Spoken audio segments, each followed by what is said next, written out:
Yo, it's your boy Ryan, Northwest Sports Fanatics, back at you with a new video. Today is Friday, April 12th, 2024, with your boy Ryan and the Northwest Sports Fanatics. Make sure you guys subscribe to the channel.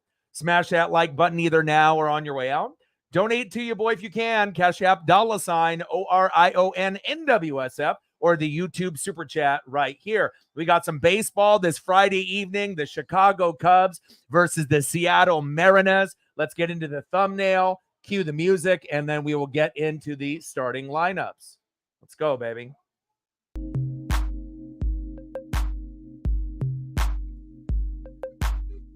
All right, baby, here we go. And let's start it off with the visiting Chicago Cubs. Cody Bellinger on the left, Julio Rodriguez on the right. Leading off for the Chicago Cubs, left fielder Ian Happ. Batting second, playing right field for Chicago, Seiya Suzuki. Batting third, playing center field for Chicago, Cody Bellinger. Batting cleanup and batting fourth, third baseman Christopher Morel. Batting fifth, playing shortstop for the Cubs, Dansby Swanson. Batting sixth, playing first base, Michael Bush. Batting seventh, playing second base, Nico Werner. Batting eighth, DHing for Chicago, Mike Tuchman. And batting ninth, catching for the Cubs, Yan Gomes. And on the mound for the Cubs, Jordan Wicks. Wicks with an 0-1 record with an ERA of 4.15. Let's go Cubbies. And let's go with the Seattle Mariners. My team. Let's go. Let's go, baby. You already know what it is. Leading off for the Mariners, shortstop, J.P. Crawford. Batting second, playing center field for the Mariners, Julio Rodriguez. Let's go, J-Rod. Trident stuff. Batting third, playing first base, Ty France. Batting cleanup and batting fourth, right fielder, Mitch Haniger. Batting fifth, playing second base, Jorge Polanco. Batting sixth, DHing for Seattle, Mitch Garver. Batting seventh, catching for Seattle, big dumper, Cal Raleigh. First pitch popped up from Happ. One away for Haniger. Batting eighth, left fielder, Dylan Moore. And batting ninth, third baseman, Luis Urias. And on the mound for the Mariners, Bryce Miller. 1-1 record with a 3.00 ERA. Make sure you guys are taking care of your mental health. And here we go. I thought I was going to have another minute or two, but they decided to get the first pitch started. It's on Apple TV Plus. They are having a free 2-month subscription if you go to Mariners or Seattle Mariners Twitter/X. If you actually go to their profile, they actually have a 2 months free where you don't have to put anything down, and you'll get it from now all the way till June 12th. Next up, Seiya Suzuki. Let's go. Nice to be able to have it here on the background. On the TV, pitches outside. 1-1 count. Let's go, baby. Let's go, Bryce. We need you today, baby. Let's go. Jeremy in the building. What's good? 8-3 over the Stros. Let's go, baby. Matt in the building. What's good? Preston in the building. What's good? All right. Got the TV volume up at 80. So it should be able to be heard there in the background. Let's go. Top of the first, 0-0. And I like the Apple TV setup where they got the scoreboard on the top left corner, their little logo on the right. You know, like I said, I know some of the YouTube broadcasts have been a little suspect, a little sus, you know, in the last couple years when they have like a YouTube exclusive game. But I feel like the Apple TV broadcasts have come a long ways. They have some little fun facts that they pop up on the screen as well, analytics, statistics, and whatnot. And I'm starting to like their layout a little bit more than I did when they first started. Popped up, 2 away. Suzuki, sit down. Let's go. Nice Cubs spinning logo as well as the Mariners. Hat popped up to Haniger, 1 away. Suzuki popped up, 2 away. Next up, the best player on the team, center fielder, Cody Bellinger. And as long as Bellinger doesn't go crazy, we should be all good here. And I appreciate you liking and retweeting the stream, Matt. Appreciate that very, very much. Happy Friday to all. And I'm ready. And we got this game, and then we got 2 more games. An evening game Saturday night, a rubber game, I think around like noon or 1 on Sunday. And then we start a 3-game set against the Reds, late, and then rubber, obviously, on Wednesday afternoon. So this is going to be a key stretch for us to be able to get through the Cubs and the Reds. And this is not going to be easy. I'm hoping that we can find a way to win 2 out of 3, but I don't think any team, Seattle or Chicago, is going to sweep. It's going to be a very back and forth series. Same thing with the Cincinnati Reds. That one kind of fears me a little bit more. L.A. de la Cruz and the way that they've been playing, but you can't take any team for granted, American League or National League. Top of the first, 0-0, Apple TV Plus exclusive. Let's go, baby. Pitches inside, 3-1 count. Come on, Miller. And again, if you need a link for the game, they obviously have links available. But again, if you have Apple TV, it's on there. And again, if you don't have Apple TV, they have a 2-month free subscription. If you go to Mariners Twitter and click on one of their links that they provided, and then just do the basic info, and then you can get all Apple TV exclusive games, whether that your favorite team might fall into that category like mine today. And it's not like you're going to be on Apple TV every week, but nice to be able to get 2 months for free. And then from that point, I'll decide if I want to keep it, for another month or 2 for baseball season, or if I just drop it off at that point. Come on, Bryce. Runner at first. Pitches outside. 0-1 count.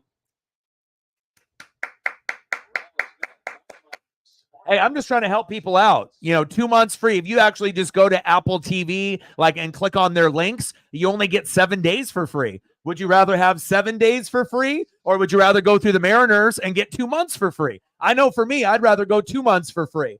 So that way I can explore some of their content and see if I want to keep it or not. Chances are I'm not going to keep it, and I only use it for just baseball, just like I have Peacock for just WWE only. But every once in a while, you might find something on there that you might want to watch, like Superstore or New Girl or, whatever it may be, whatever sitcom you got. Let's go, baby. Top of the first, 0-0, 2 outs, runner at first. In the box, Christopher Morel. I'm just trying to help people out, I know how many apps there are out there, and it's like, even if you have basic cable or satellite, or you don't, it's like, okay, you got Hulu, you got Netflix, you got Amazon Prime, you got Disney Plus. So it kind of really depends on what your favorite programs are, and then you just got to pick and choose a couple that you want to keep. I'm not going to subscribe to all of them, baby. Top of the first, 2-2 pitch. Big swing and a miss. Let's go. Nice job, Bryce. Yes, sir. Mariner Moose is liking that. Nice K. Friday night baseball, baby. Let's go. Let's go, baby. You already know what it is. Leading off for the Mariners in the bottom of the first, shortstop, J.P. Crawford. Batting second, center fielder, no-fly zone, Julio Rodriguez. Let's go, J-Rod. Trident's up. You need your first homer of the year. We're waiting on you. And batting third, first baseman, Ty France. Let's go.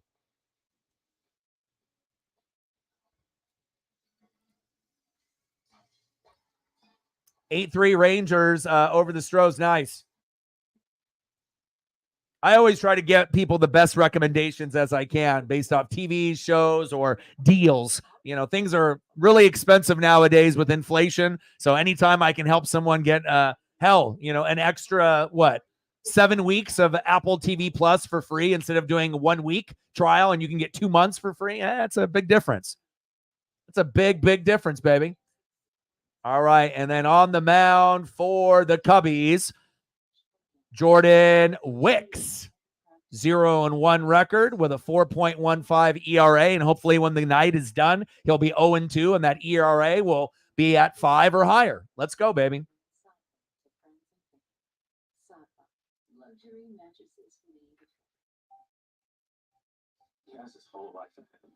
And everybody make sure you're taking care of your mental health. Very important with depression and anxiety and addiction. There's a lot of things that are out there that can curb your mental health. So make sure that you're doing the right things, you know, getting plenty of exercise, changing your diet, hanging out with friends, checking up on friends, hanging out with your pets, going on walks with your dog, you know, doing those things to make sure that you can win the day every single day. Let's go. Let's go, Marinez.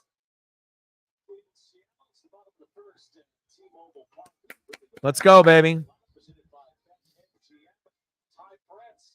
And anyone that's got a Twitter/X account, if you could do me a solid and like and retweet the stream, it'll help us get more people in the room, and I greatly appreciate it. Matt has already done it. I appreciate you. And we'll get a few more people to come through, and hopefully we can end up hitting the goal, baby. Let's go. Fouled off by J.P. Crawford. Let's go, J.P. We need you, baby.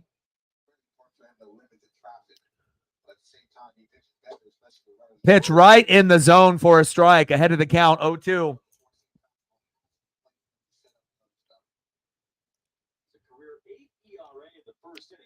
Happy Friday, y'all. Hope everyone is having a great Friday.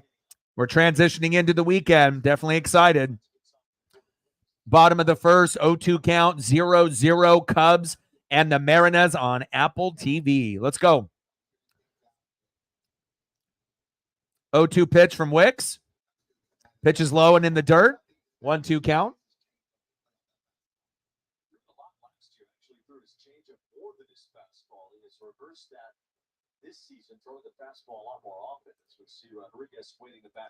Let's go, JP. Get it started, baby. JP crushes it. Just foul towards that third base line. Let's go. Come on, JP. We need you. You're one of the big leaders on the team. We can't do it without you.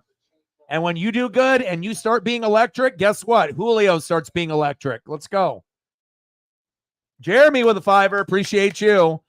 Pitch is high. 2-2 count. Let him know, Matt. Appreciate you. Jeremy with a 5er. I appreciate you, man. Kick those Astros ass, baby. Hey, that's a win for both of us. Stacks on stacks, racks on racks, little Cactus Jack. Bang, bang, $5 holla. Let me know what you want to see for photos once we get into a commercial break, and I got you. You want some Corey Seager? You want some Adolis Garcia? I got you. JP, little grounder, throw to first. 1 away. Appreciate you, Jeremy. Jeremy's a GOAT. I appreciate you very, very much. $5, 95 to go. Next up, Julio Rodriguez. Let's go, J-Rod.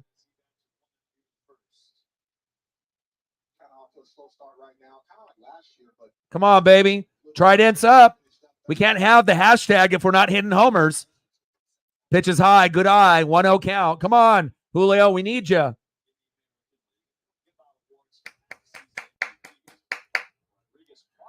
.196 average, 0 homers, which is very alarming when you're already in your 14th game. Julio, back. Caught.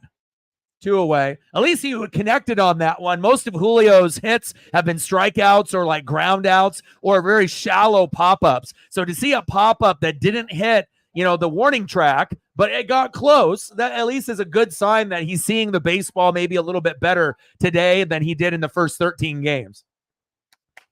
Let's go. We're at 5. Let's get to a hundo. 95 to go, baby. Next up, Ty France. Let's go.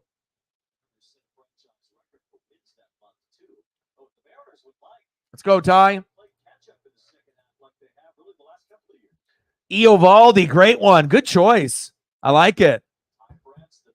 A good old Nathan. France, pop back foul. 1-1 count. Odin in the building. What's good? And I was going to wait for you to come through. Odin, son, with a $30 dono. Bang, bang.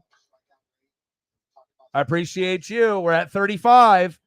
Appreciate you, my guy. You're always super loyal. You're always genuine. You're always honest. And, you always come through when you can. And I always appreciate that.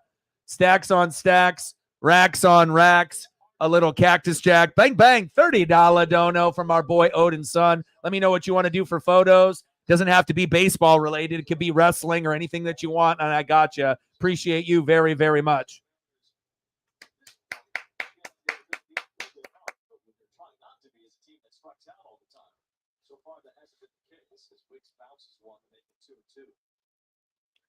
Tamatonga, huh?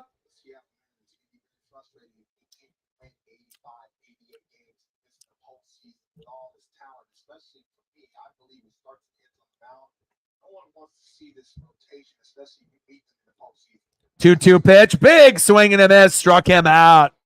All right, let's try to get some photos up here.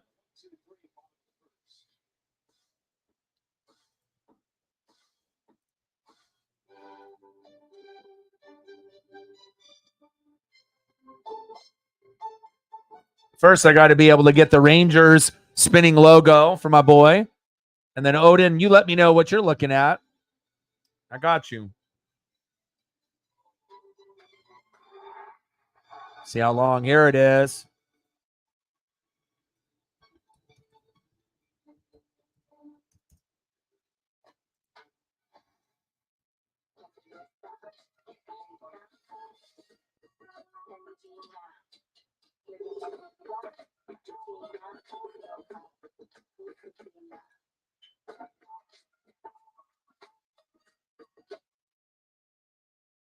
My brother.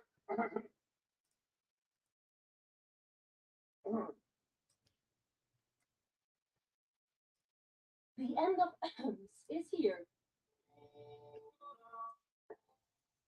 People think LA is an all-night kind of town. It really isn't.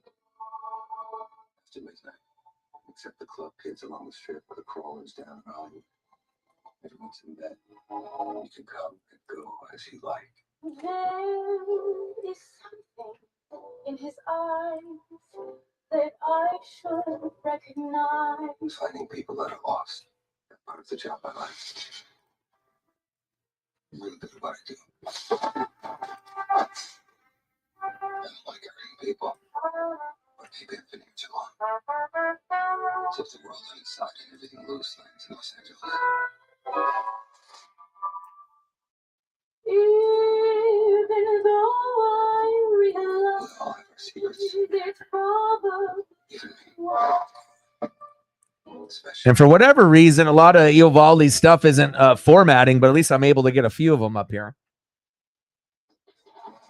Welcome back to Friday Night Baseball on Apple TV Plus, presented by Chevrolet. Now I'm going to let Dontrell get into Bryce Miller's new splitter. I've got the hard-hitting analysis straight from. Appreciate you, my guy. Who called Bryce Miller a character straight out of Dazed and Confused, specifically Matthew McConaughey's David Wooderson. The Texas laid-back country. Top of the second for the Cubbies. Leading off, Dansby Swanson.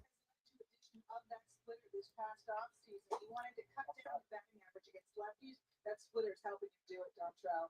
And there's the shot. There's the side by side. I think he's got it. What do you think, guys? Oh, really? Yeah, keep me updated on SmackDown.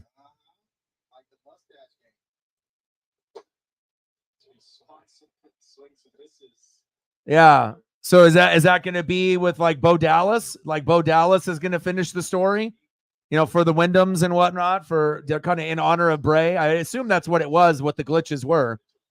You would have more idea on that since you're watching Raw, NXT, and SmackDown on more of a regular basis than me. Top of the second, 0-0.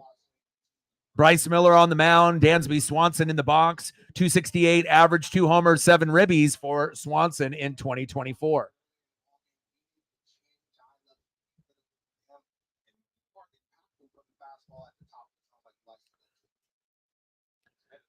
It's all good. Yeah, like I said, if you got to dip out a little bit early, I mean, the stream will be probably about 2 hours and 30 minutes. So if you're going to be here for, about an hour and a half, hour, whatever it may be, hour and a half, 2 hours, and you got to dip out with the last couple innings to go, it's all good. We'll find someone else to step up and handle the role for you, or I can do it myself. Popped up. One away.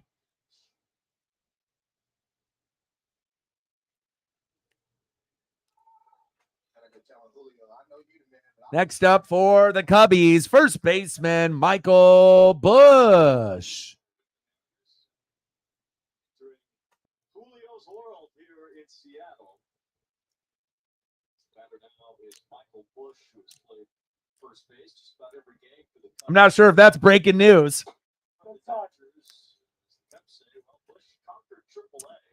No diddy. Top of the second, 0-0. Miller on the mound. Michael Bush in the box. Pitches inside. 2-0 count. Yeah, I seen a couple of the wrestling heads throw out some prediction matches for SummerSlam, and LA Knight and AJ going against each other for number one contender. Looked like that might be a possibility for a SummerSlam match that I saw. As far as one of the options that they could lean, storyline wise. They had, what did they have? They had Seth and Roman one last time, AJ and LA Knight, and then I'm trying to think what other two matches I saw on their kind of just preemptive, guessing what a card could be for SummerSlam. I'm trying to think of the other two. Gunther was in one of them, and maybe Gunther and Damian Priest or something like that. And then there was one other scenario, but I would have to go back and look at my socials.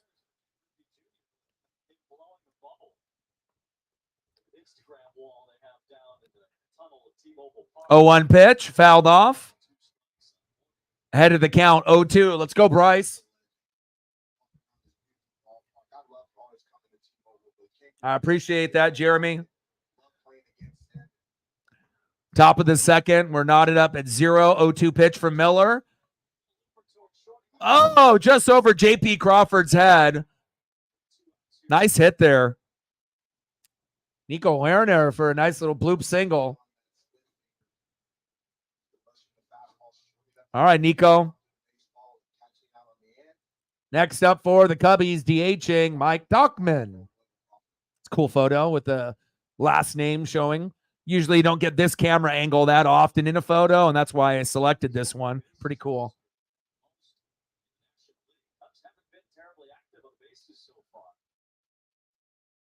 First pitch inside at the knees, 1-0 count. No problem. I'll get you some more. I actually tried to format 10 photos, and the first 7 wouldn't let me, him pitching. For whatever reason, sometimes it'll let me format them, and sometimes it won't. So then sometimes I have to go for interview photos instead of an action shot. I would rather do an action shot of him out there on the mound. But again, if it's not going to format, then I have to keep going and keep clicking until I can find one that will work. And I got a few more that I'll go through. So I got a few more for you. I got you. I was just kind of surprised that the first 7 or 8 weren't formatting. Uh-oh. Tauchman popped up. There we go.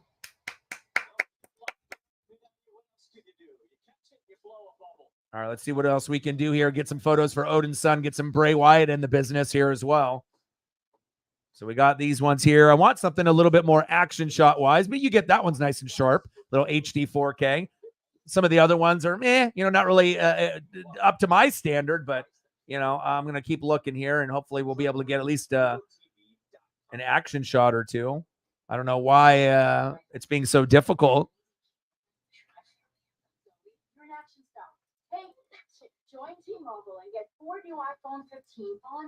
There we go. And then let's get you let's sprinkle in a Corey Seager real quick, and I'll get you a Garcia too. What do you think of the jacket? You look like a polar bear.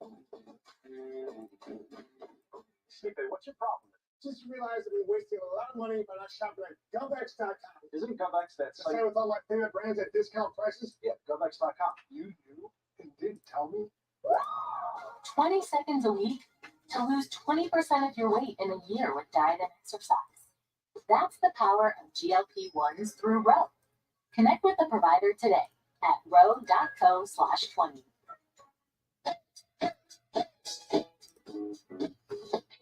What you got to say?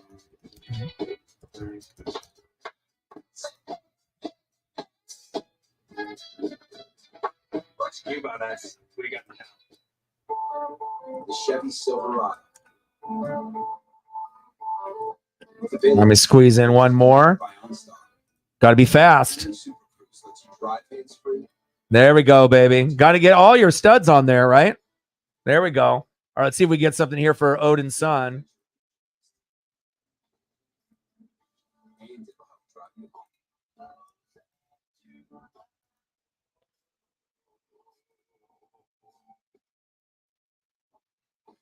Friday Night Baseball on Apple TV Plus, presented by Chevrolet, official vehicle of Major League Baseball. T-Mobile Park tonight. Cubs and the Mariners interleague play. Last time these two teams played here, Cubs swept a 4-game series from the All right, one more, Bray. Rest in peace. And we'll get some more photos here. Oh, line drive. There we go. Haniger, baby. Yeah. That Bray Wyatt is good luck, baby. Let's go. Haniger. Yeah, baby. Nice little single there for Mitch. Miach. Let's go. Bringing that electricity. Feeding off that Bray Wyatt energy for greatness. Let's go. Yes, sir. Next up for the Mariners, second baseman, Jorge Polanco. Let's go, Jorge. Keep that electricity flowing, baby. Pitches outside, 1-0 count.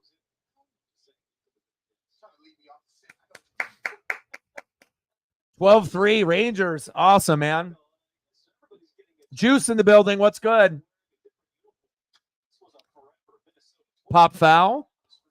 And we got our City Connects on, so a little extra swagger on tonight with the old school blue, kind of vibe that we would wear in the 80s and 90s. Obviously, this is like a new retro type of look and fit, especially with the the black pants. And I know a lot of people were not very fond of the black pants with the yellow stripe when they first came out, including myself. But since the new Fanatics jersey are see-through, and a lot of those are terrible, it's like, man, I kind of like, the throwback look, especially if it's going to be a jersey that doesn't end up being see-through for the shirt or the pants. Let's go. Back-to-back hits. Polanco with another single, baby.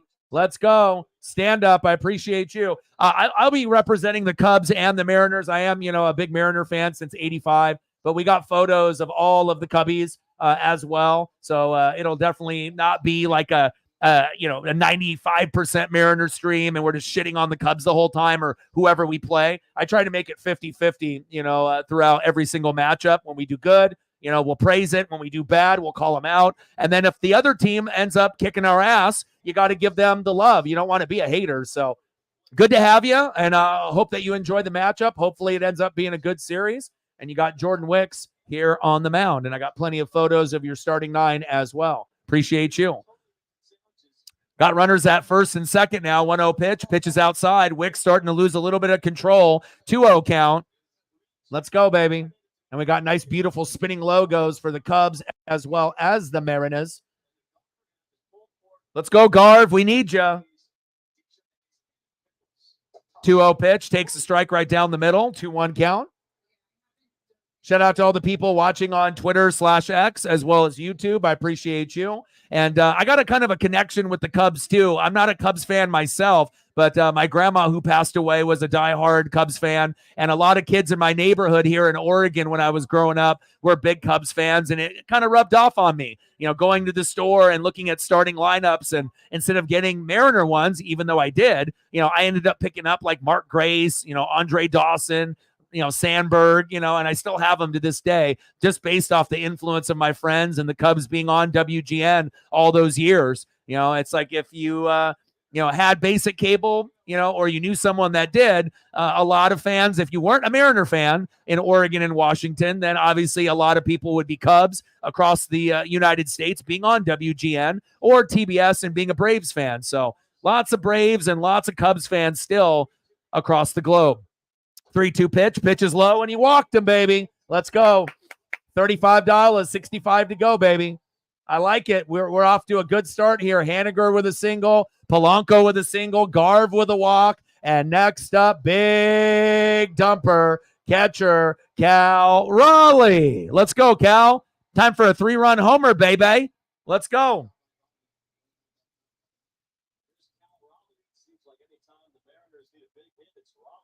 Let's go, Cal. Cal connects.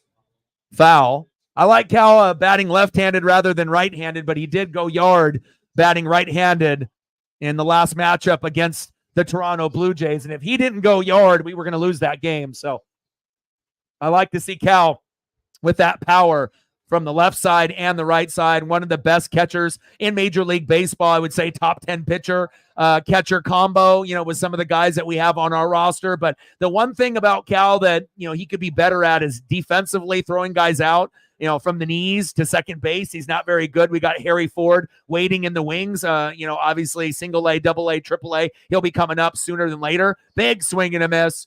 1-2 count. But as far as power hitting and clutch RBIs, he'll get better as the year goes on. In the first part of the year, a lot of players struggle, including Cal. April and May usually aren't the most kind. But once we get to June, July, August, he'll start heating up. And Cal's one of those guys that can definitely hit 25 to 40 home runs every single year. Big swing and a miss. Got him. Wicks with a nasty pitch there. Raleigh struck out swinging.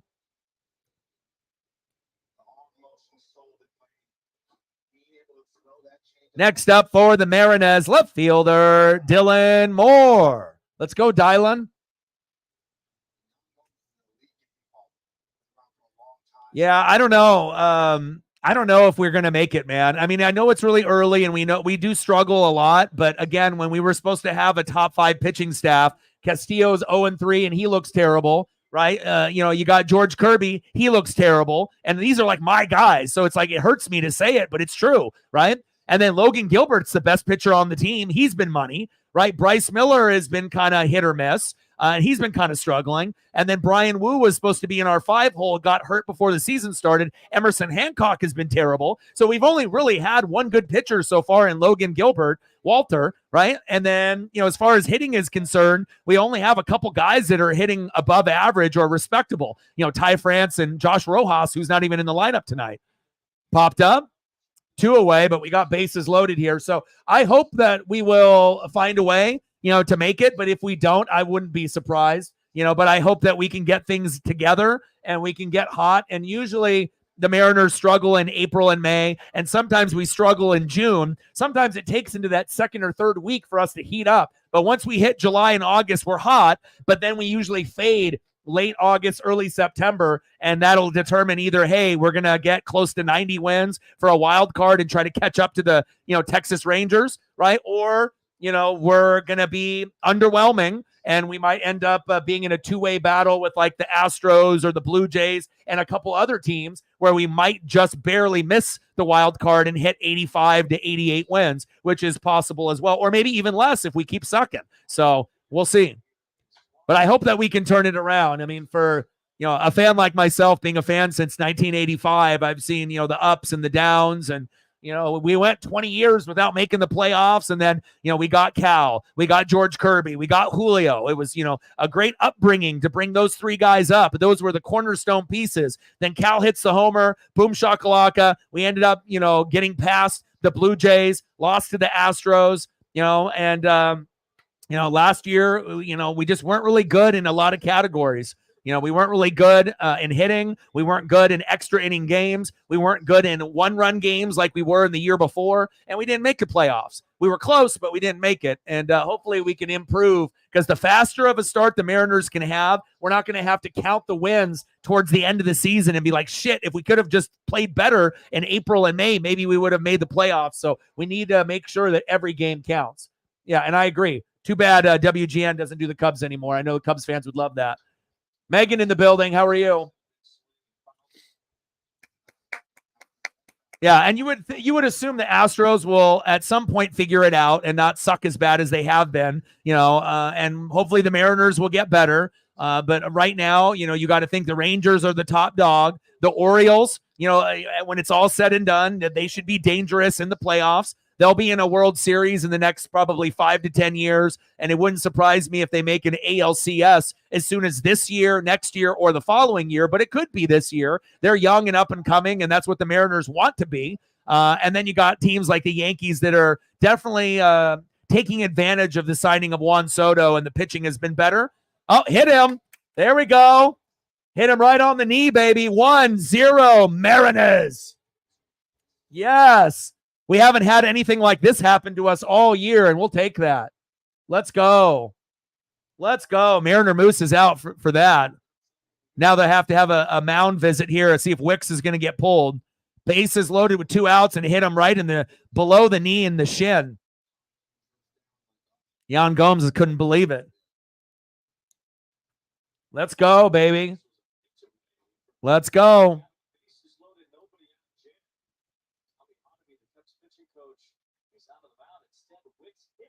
And we'll take that, Louise. Next up, J.P. Crawford. This is ideally exactly what we wanted as Mariner fans. If you're a Cubs fan, this is a nightmare. Right now you're early in the game. Wicks, started, halfway decent and then started to lose a little bit of control in that first inning and then really started to lose his, spots. And right now you got bases loaded with 2 outs. I mean, if you only get 1 run out of this, so be it. But at least we ended up getting something and not leaving 3 guys stranded.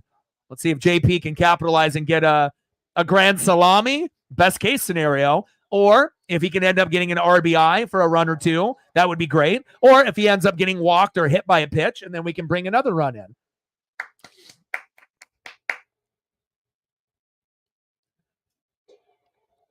Pitch right there on the outside. 1-1 count. I appreciate that. I've been doing baseball live streams. I mean, I've been doing this full time for 3 years. I've been grinding on the channel for 12. And we started doing baseball streams, I think 3-4 years ago. So I've called hundreds of games. So I feel pretty comfortable even doing games outside of the Mariners. My dad's been a Dodger fan since the 50s. So I know all the history and I know everything about the Dodgers as well. And then obviously dipping in, doing games on the regular almost every day. Then you get to learn about some of the other teams that you're going against. And that's why I go the extra distance and put up the photos of the opposing team, just like I do with the Mariners. So that way I can educate myself and put a name to a face. And that way I can learn the league as a whole and try to be a pro and try to, know everything across the board, not just be a pro with the Mariners. Little grounder, throw to first. Got him. There we go. You only gave up 1. So that's a pretty good scenario considering it was bases loaded there. Could have been real nasty. Could have been like 5-0 after this inning. So to have it only be 1-0, you guys are still in the game.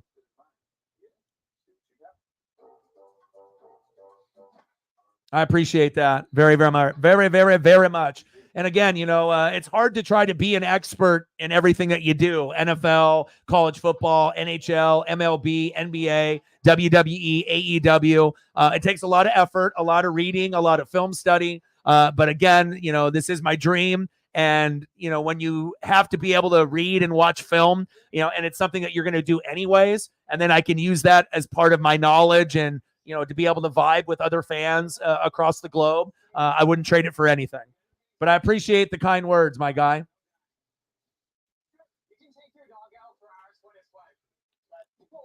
I mean, shit, if they ever ended up doing like an alternate broadcast, for like YouTube TV or something like that, I definitely could hold it down. And I'm one of the only ones that, grinds it out with the Mariners game in and game out. I mean, there'll be a few other streamers, that'll occasionally do Mariner games here and there. But I feel I'm the only full-time like Oregon Duck, Seattle Mariners streamer. And then obviously there's a lot of people that do, random games, for MLB or NBA or NFL. And I'll obviously do a lot of NFL games also. But as far as like Mariners and Ducks, I'm kind of the guy, at least for now. And there'll be others, that will, try to, put themselves in the mix and whatnot. But, consistency is king. It also helps if you have a good voice and you're not biased and, you actually know what you're talking about. So Rangers 12, Stros 3. Woo! Let's go. Megan helping out on the Twitter/X. I appreciate that very, very much. I have not got a chance to watch Fallout yet, but I have been reading reviews, and a lot of people have enjoyed it, and some things, for the guys and girls that are diehards on the video games, there might be a few little, differences or questions like, why is it placed here or why is this scene there? And, but for the most part, it sounds like a majority of the fan base is extremely happy with the transition from the Fallout video game, which I've never played, but Megan's a pro, and then obviously transitioning into a series. And I'll probably have to, pick that up at some point this weekend. Man. But again, you're not going to ever make everyone happy. There's going to be critics and people that like to just bitch and complain and moan, even when something's great. So, some people are going to have a valid reasoning for it. And then I think others try to piggyback of what other people say on socials. And then, even if they haven't watched it and then someone says something and they read it, then they just piggyback off it sometimes, which is kind of annoying. You want people to make up their own minds and not just piggyback off someone else, like just watch it yourself and then make an opinion, Top of the third, 1-0 Mariners. Let's go, Bryce. Let's go, baby. Be electric, my guy. We need you. Jan Gomes, catcher up for the Cubs. We want to make sure we're getting the Cubs spinning logo up there as well. Big swing and a miss. Got him. There we go. Nice job, Bryce. Mariner Moose has to jump up and down for that one. Another K for Bryce. 2.1 innings pitched, 0 hits, 0 earned runs, 1 walk, and 2 Ks, baby. Wicks, 2 innings pitched, 2 hits, 1 earned run, 1 walk, and 2 Ks. Could have been much, much more of a disaster for him, and they got out of that last inning pretty unscathed. Next up for the Cubs, Ian Happ. Pitches low and inside, 1-0 count. And with the Cubs, I love their uniforms, whether it's the gray or the white with the pinstripe, the red, white, and blue, and a little bit of that gray. It's beautiful, man. Like I said, the color scheme, obviously with the Mariners, we have a kind of a similar color scheme, a little different, but the red really, really does pop with the Cubs and the bear with the blue. It's like that perfect shade of blue with the red, and it just goes together beautifully. I've always thought the Cubs have always had one of the best-looking uniforms in Major League Baseball. Pitches inside, 2-1 count.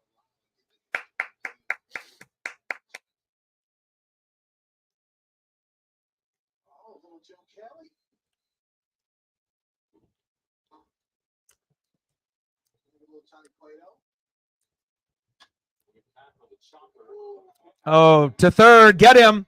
There we go. Yeah, we can't hit.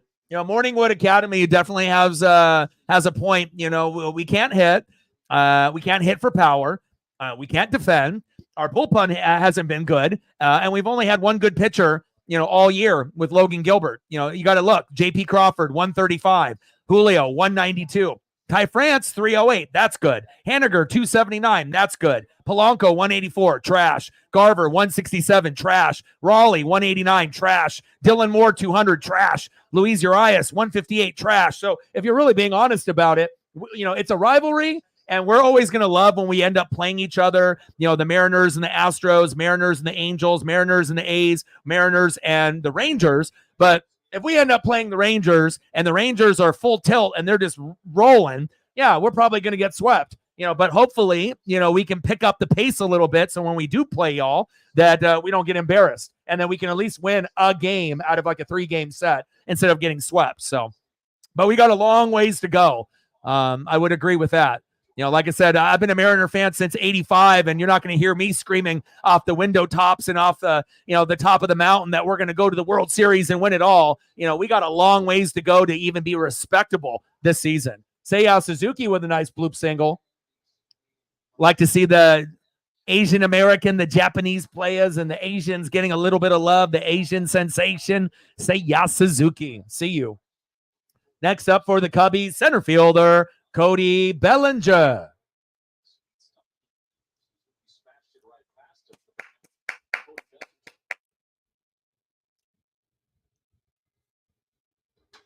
Oh, Cody popped up, center field. There it is. There we go. 2 hits apiece for the Mariners and the Cubs. Let's go to the bottom of the third. It's nice, because, for me growing up, and, me being, half Japanese myself, you didn't really see a whole lot of talent. You saw guys like Hideo Nomo, but it was just like pitchers, and some of them were okay. But now, to be able to see guys like Shohei Ohtani and then Ichiro coming through, guys that can play more than one position, or someone like Ichiro being a leadoff hitter, and then seeing others, from other nationalities, Chinese and Korean and others that are out there with like Ha-Seong Kim and a few of these others that are out there, Seiya Suzuki. It's nice that they may not be the best players on their team, but they're respectable role players. And it's cool to be able to see the diversity, because you're going to see, the brothers, and you're going to see guys from America and from Canada, and then you're going to see a lot of Dominicans and a lot of Cubans, but it's just nice to be able to spread out a little bit more of the talent pool and just what we're used to. So it's kind of cool to be able to see a little bit more, than maybe what people were expecting a few years ago. Guys that actually can play something other than pitcher from Japan. But again, you are going to get a lot of those pitchers from Japan that should be able to hold their own. And we'll see if we end up having an all-star at some point, but the Dodgers got one. We'll see if, he can be consistent enough, with the whole drama with Shohei Ohtani and his, former friend that stole from him supposedly. But we'll see. 1-0 Seattle.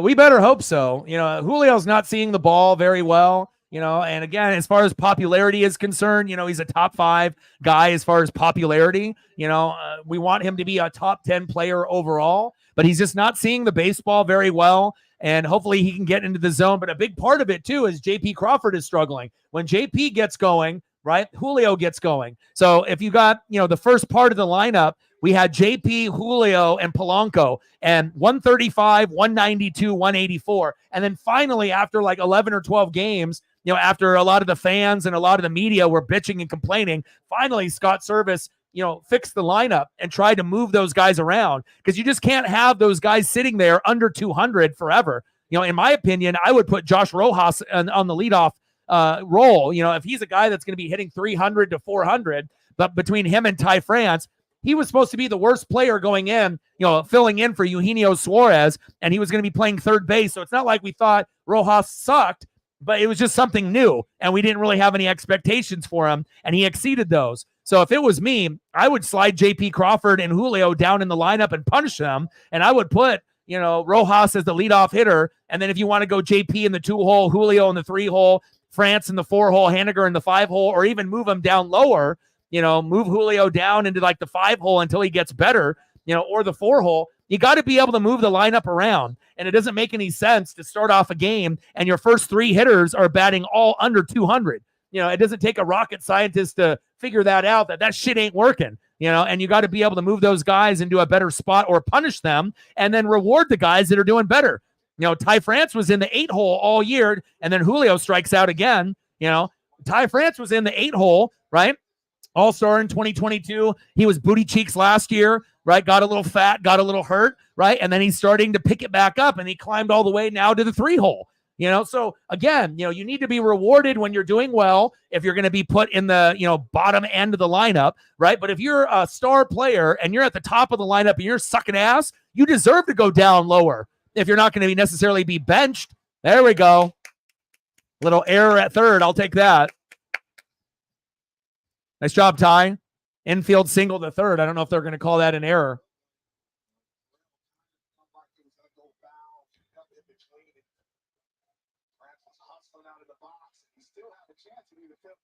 Nice job, Ty. Next up, right fielder, Mitch Haniger. That is a good question. Honestly, I have to be able to watch when they play the Mariners. Like if I'm actually calling the game and I need to be able to see a few starts, I can always read and watch, clips on like YouTube or Twitter/X or Instagram. But I like to be able to watch, the whole game and to be able to see like control, speed, footwork, the mannerisms. So I won't be able to give you an opinion on him just yet. I'm going to have to watch a few games of him first before I can kind of have a feel. And obviously, as we know, a lot of players start off cold and a lot of teams start off cold, in April and May. So you're really not going to fully understand how good teams are until we get to about, I think game 60. Once we get to about game 60, about a third of the way through the season, then you're going to have kind of an idea of where the teams are sitting, record-wise and player-wise. Little dribbler, double play. Oh, throw to first was safe. There we go. Fuck, I hope so. I mean, we're already 14 games in and Julio doesn't have a homer. That's very concerning, Jeremy with the tour.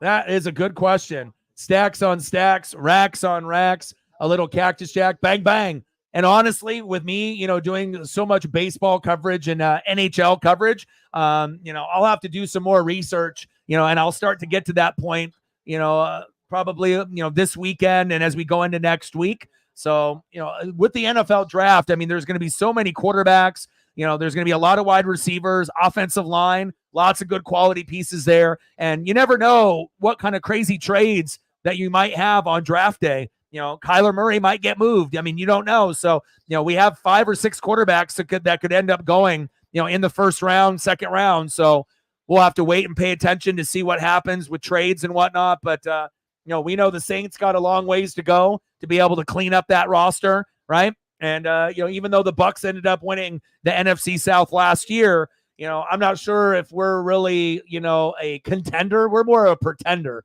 It's like I already knew when we played the Lions that we weren't going to win, but I'm just happy that Mike Evans is coming back. And even though Baker is there, he found a home in Tampa, but again, it's like he has a ceiling. And I don't think he's like is good enough to be like a Super Bowl guy. I'm not even sure if he's good enough to lead Tampa to an NFC championship game unless, we get extremely lucky. So I want to be able to draft my quarterback of the future like a Michael Penix Jr. or like a Bo Nix. But since we gave Baker the money, it's not going to happen. So you're probably going to end up seeing Bo Nix on like Denver, Michael Penix Jr. on like Minnesota, maybe the Raiders, there might be a few other teams looking at him. So we'll have to wait and see. $2 holla. Let me know what you want to do for photos. If you got a particular Saint player that you have your eye on, you let me know. Either, a guy that's on the roster now or a draft pick, and I can throw up a photo for you or two. Appreciate you. Stacks on stacks, racks on racks with little cactus jack. Bang, bang. $2 holla. Appreciate you. But for Tampa, I mean, offensive line, defensive line, secondary, linebacker, there's plenty of positions, that we could use. Running backs, wide receivers, tight end, everything else there, quarterback is pretty solid. You can always use, another running back or another wide receiver. But I think for me, just like most teams in the NFL, you're going to be looking at O-line, D-line, and defense. And if you fill those holes, obviously the better your team is going to be, especially in a competitive NFC South where you may not have a lot of contenders. There are a lot of pretenders, but someone out of that pretender group has got to win the NFC South. So we'll see. Best Seattle Mariner of all time, Griffey. Come on, man. Ken Griffey Jr. But, Randy Johnson's up there. Ichiro's up there. Edgar Martinez is up there. And then hopefully one day we can say Julio Rodriguez is up there as well.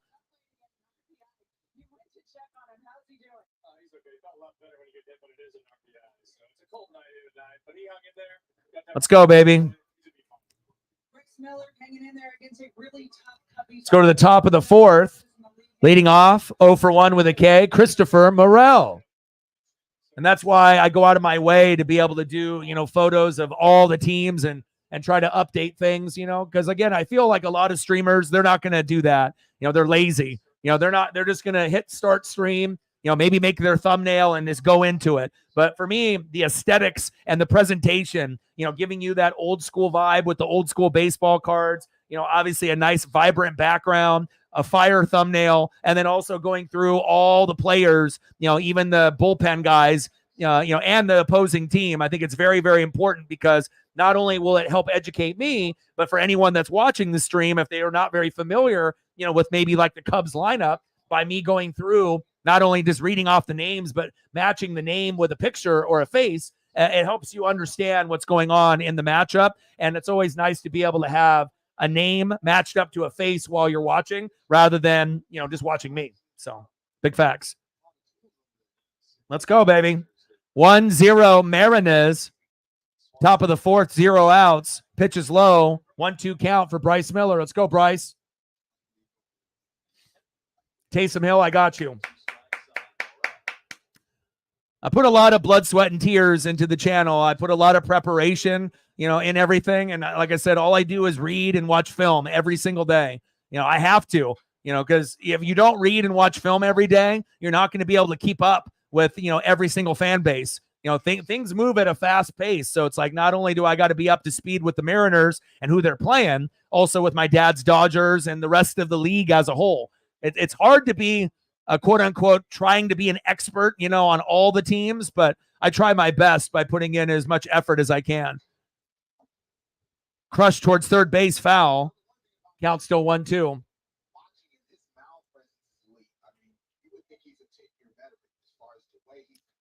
And also adding new things every year, like, spinning logos, and just, making things, new and fresh, not just having the same thing every single year. You got to be able to upgrade your thumbnails and, come up with cool, designs and make it you. That's a big thing, like having a signature look. And it took me a long time to be able to, get that signature look of how like my thumbs look.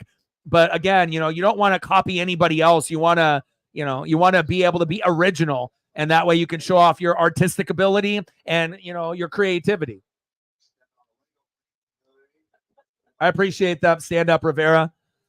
And like I said, I usually do, almost, I don't know, out of 162 Mariner games, I'll probably end up doing 120 to 150. I'll sprinkle in probably 10 to 15 Dodger streams throughout the year if the Mariners have a day off. And then if the Dodgers also have a day off, then I'll just go for whoever's got an awesome matchup. So if like the Orioles are playing the Yankees, maybe I'll do that. Maybe it's a rivalry game, with maybe with the Cubs and the Cardinals or something. So, I will sprinkle in, a little bit here and a little bit there, but a majority of the baseball streams will be, Mariners, probably 7%. And then the other 3% will be Dodgers and whoever else. Popped up. Haniger's waiting. One away.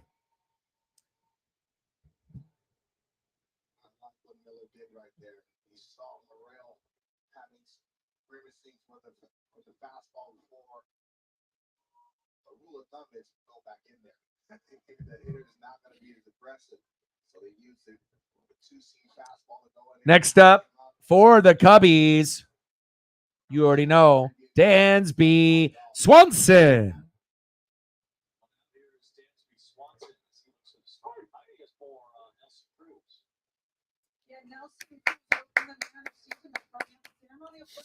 She signed a one-day contract, officially retiring as a member of the Mariners organization. It's interesting though, because Cruz spent more years as a Texas Ranger, but he said he always identified. Swanson popped up. There we go. 2 away. Lined out to left. Dylan Moore, nice catch. I see you, Dansby. Next up for the Cubbies, first baseman Michael Busch. Plus, I like HD 4K photos, and I like the aesthetic of it all. So if that means I got to prep for a stream an hour and a half before the game starts, besides most people that maybe do it like a half hour before, but then, I have everything at my disposal. I feel that, not only am I going to appreciate my hard work, but I feel that the fans and the newbies, when they come across the channel, they'll be like, wow, this is a little bit more in depth than what I'm used to seeing for a baseball stream. Pitch is low and inside, 1-1 count. Yeah, mods are awesome. Like I said, I've been grinding on this channel for 12 years. I went full time. It took me 10 years to go full time. I've been full time now for 3. 12 years of streaming. This is my 8th year on YouTube. Oh, nice base hit. Back to the wall. lots of sacrifice, for the channel and whatnot. And, we're over 20,000 subs. We're approaching 4 million views. Sacrifice a Jordan rookie that's worth like 30 grand, for this computer and microphones and speakers and green screen, so I'm fully invested. This is not just like a hobby. This is like my full-time job and my dream. So Reflect in the building. What's good? No, you're good, man. We had bases loaded and they obviously hit a batter and we got one through, but Bryce hasn't given up that big, monster 3-run, 4-run homer. And we talked earlier today, nice pitch by Bryce for a strike right down the middle, that we needed him to be like Logan Gilbert. Logan Gilbert's our best pitcher on the squad. Castillo, little shaky, right? I think Kirby's looking better than Castillo, but he's like 50-50. Is it good or is it bad? It's either going to be really, really good or really, really bad with George, right? Miller, same thing. Really, really good or really, really bad. And then obviously with Hancock, we need to make sure Wu comes back. But the one guy that we can count on, a.k.a. Walter, that's Logan Gilbert. And he was the hottest pitcher late last year, and he's continued that success to the first part of this year. Thank God, because I don't know what I would be able to do if we had 5 bad pitchers after we were supposed to have one of the top 5 units in baseball. And then all of a sudden, all 5 of them suck ass. That would be terrible. It's already bad enough that the pitching has been bad. The hitting has been bad. The hitting for power has been bad. The bullpen has been bad. The defense has been bad. But with all that being said, we still have hope. We're 5-8, but it's not like the season's over. We know we're bad in April. We know we're bad in May, but we just want to be less bad. We want to just like pick up the pace a little bit. Like if we're going to lose games, let's try to at least get to 5 runs every game. And that's going to be the MO for the Mariners every single year. 7 to 10 hits, 5 runs or more. If we hit that number, we're going to win 90 to 95% of the games. But if we don't hit 5 runs and we don't hit 7 to 10 hits, we will lose 90 to 95% of the games. And it stays true most of the time. There will be times, where we can end up winning, 4-1 or 4-2.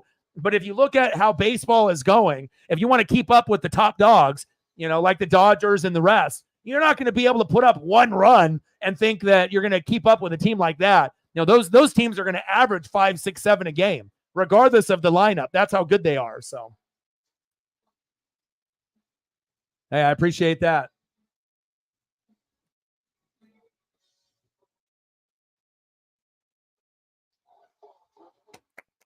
All right, baby. We're in the bottom of the 4th. We got it on Apple TV. And if anyone needs, a link, you can go to the Mariners Twitter, and they actually have 2 months for free. If you go to Apple TV itself, you only get 1 week for free. So, 2 months for free. Perfect. Then I can actually do the game on a TV much better than having a delay on a streaming link. And I don't know how many games the Mariners are going to have on Apple TV by the time when it runs out. But I know from now until June 12th, I'll be able to have some access to Apple TV games, which I'm very excited about. I love free shit, especially if I can get 2 months for free.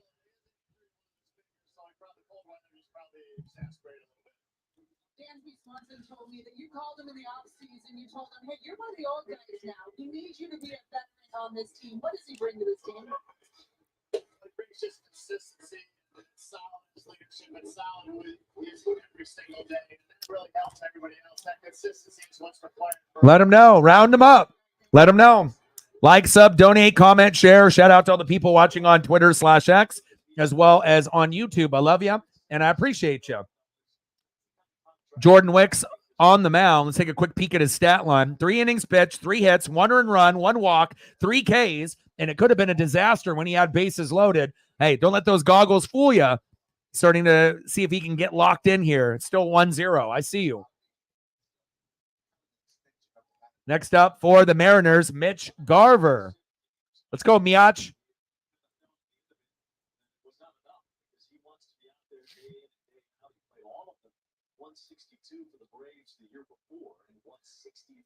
Reflect with a 3-er. Big swing and a miss on a 3-1 pitch. 3-2 for Wicks. Let's go. Stacks on stacks. Racks on racks. Little Cactus Jack. Bang, bang. $3 holla. Let me know what you want to do for photos as well. And I'll get you and Jeremy. If you guys got some draft picks that you guys want me to throw up for the Saints and the Seahawks, you let me know, and I got you. 3-2 pitch. Pitches outside, and he walked him. And that's a thing that we haven't seen a lot this year from opponents. We haven't been able to get a lot of walks or get hit by pitches.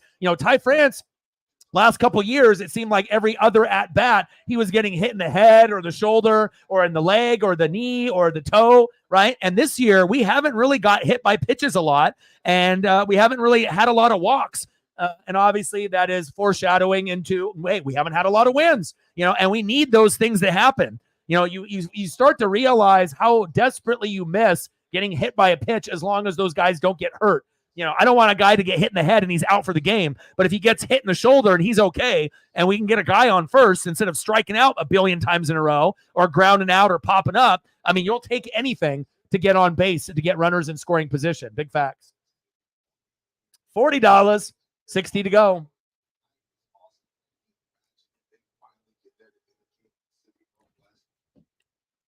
The Miaches. Brink, man, we have never had it. I mean, I've been watching since 1985. Reflect has been watching for a long, long time. So it's like, I don't need to get all crazy, like some of these Mariners streamers and people that do Mariners content. They're just shitting on us like left and right, talking shit about how terrible we are on every single video you do. That's not going to make shit better. I know the world is full of negative people, but at some point we can point out the bullshit that's going on, but you still want to kind of remain optimistic and positive. Just saying how terrible we are over and over and over. That's lame content. I don't know any person that would want to just listen to someone bitch and moan about how terrible the Mariners are, especially if you're a hardcore fan. What, I'm going to go out of my way to get depressed and listen to some motherfucker just, talk shit about my favorite team and my favorite players for fucking 5 to 10 minutes every day in a video? Fuck that. Like, be better. Try to come up with ways where we can get better, or, different strategies. Scott Service, maybe getting fired. We're not going to sell the team, or if we keep Scott Service, let's move the lineup around a little bit. Not have JP, Julio, and Polanco in the top 3 spots. He finally listened. Maybe move Rojas as the leadoff hitter. It couldn't hurt. Rojas, JP, Julio, Ty France, Haniger. See how it works. You know what I mean? I was like, do we have to have Rojas in the 9 hole if he's batting 300 to 400, right? And like I said, we always start slow, but we're starting slower this year than in previous years. So that's why people are freaking out. I get it. I'm there with you. Pitching has been bad. Bullpen has been bad. Defense has been bad. Hitting has been bad. Power hitting has been bad. We're not good in close games. We're not good in games necessarily. Well, the one thing that we've been okay in, I guess, games in late, in the 9th and in extras, we find ways to get runs there. Like the most runs we've scored have been like in the 9th and the 10th. So that kind of shows you that if we can get to a point where we're tied and we're close, that we might have an explosion, but most of the time it's too little too late. When you're trying to, win a game and you're, down 4-2 and it's the 9th, you're like, fuck, we lost. Right. But again, once the pitching can get, into a groove and where Castillo doesn't look like a fucking jobber and Kirby and Miller can have some consistency, they can match up with Logan Gilbert and we get Wu back, maybe we can get into a little bit of a groove. But also too, JP and Julio feed off each other. So when they both are great, right, you'll feel it in the lineup. But when they're both bad, they're both terrible. And they feed off the momentum off each other. So there's no surprise that JP and Julio are both struggling, not one or the other. And you'll notice when they get hot, they'll get hot together. That's when we're going to end up scoring runs, or, JP gets a single and then Julio goes yard and it's 2-0 in the first inning. We haven't had that moment just yet, but we'll get there. Dylan Moore with the walk. Got to believe, it's always going to be tough for us. We're small market. It's never going to be easy for us. And of course, the hype train, we wanted to be able to win 95 to 105 this year and be a sleeper team like the Orioles, but we're just not the Baltimore Orioles. That's not us, and we're going to have to do it our way.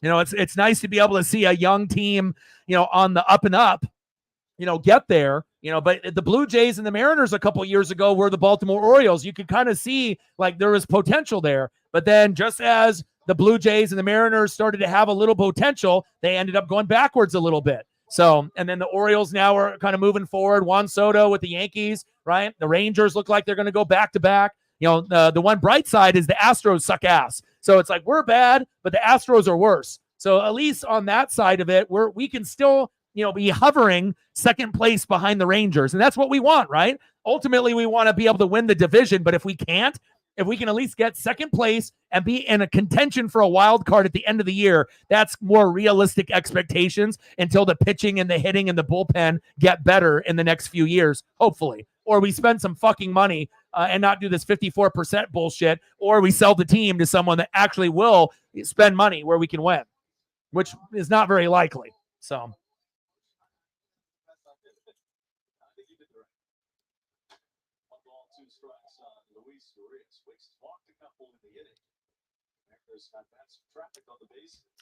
$40. Let's get to 100 in donos. Bottom of the fourth, 1-0 Mariners. Runners at first and second with one away.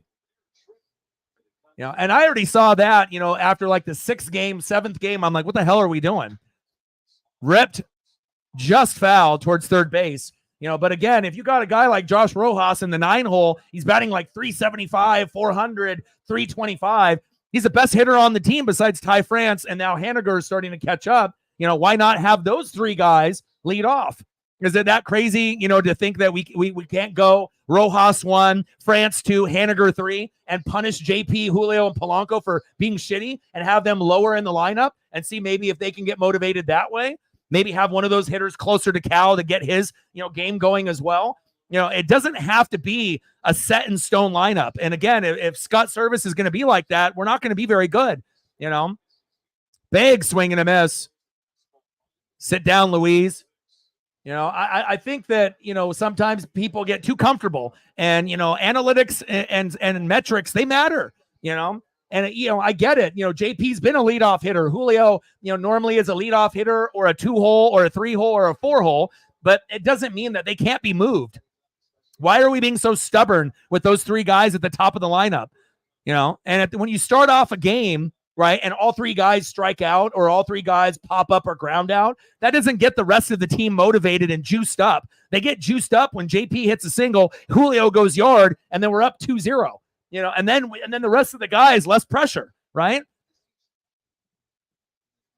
But I'm hoping we'll have that moment, where, either or we'll have that moment where JP will lead off and he'll go yard, and then Julio will get up and he'll go yard, and then it'll be 2-0 back-to-back homers, but it just seems like it's like a fairy tale. Like, are we ever going to see that? We will. And also it depends on the teams that we're playing and how they're pitching to us and whatnot, but we have to make sure we're not losing confidence in ourselves. Bottom of the fourth, runners at first and second, 2 away. Wicks, 70 pitches, 1-0 Seattle. 0-2 pitch from Wicks. Pitches outside. Good eye from JP Crawford. 1-2 count. Demanding dog. I love when people love to demand when they come in here. They don't sub, they don't donate. They just love to demand.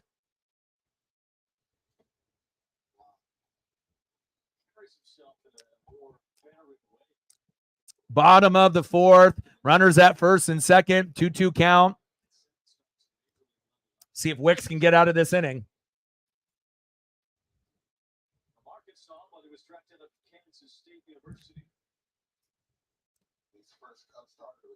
Like a typical person that watches someone on YouTube, right? Doesn't like, doesn't sub, doesn't donate, just complains. Chop foul.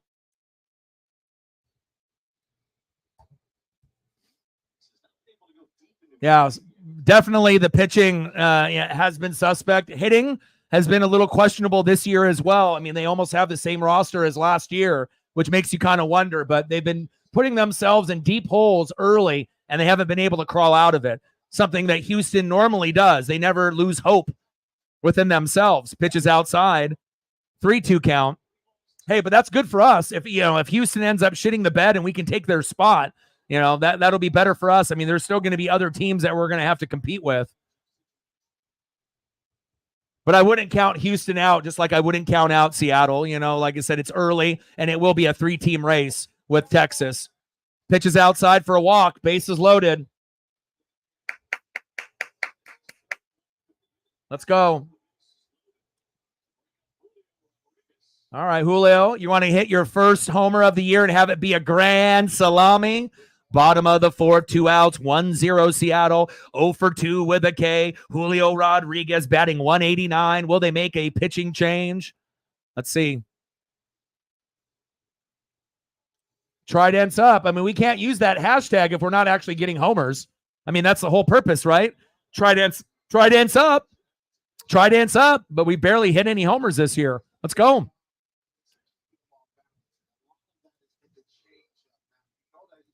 JP, 135. Julio, 189. Ty France, 325. Haniger, 273. Polanco, 180. Garver, 167. Cal Raleigh, 184. Demo, Dylan Moore, 200. Louise, 150. I mean, what are we, a AAA team? Golly.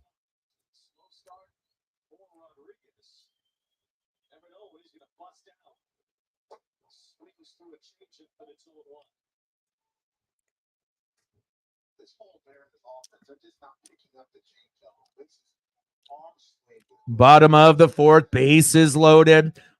2 outs, 0-1 pitch from Wicks. Julio, drop.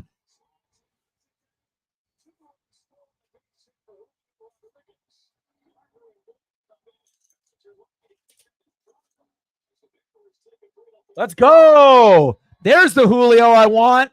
That's the Julio I need. There we go. Yes, sir. Yeah, baby. 3-0 Mariners.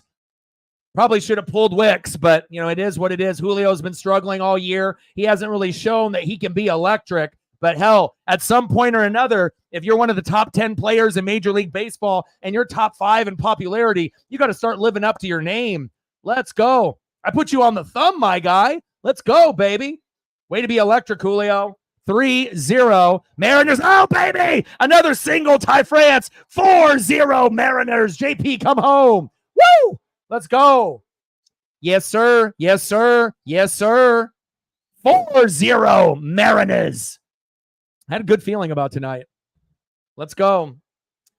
And again, on Wednesday, YouTube went down. So I wasn't able to do the Blue Jay game, the rubber match, when we were getting our ass kicked, and then we ended up coming back and winning.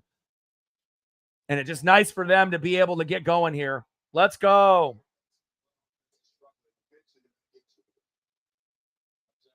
$4-0, baby. I mean, hell, at this point, stand up. We don't even care if Julio hits homers. We just want him to get on base. Singles, doubles, triples, a hit by pitch, take a walk, just find a way to get guys over. The home runs eventually will come, and it might not be a 40 home run year, and a 40 stolen base year. It might not be a 40-40. But again, you want to get closer to 30 and not get closer to 20. But he's got to get going at some point.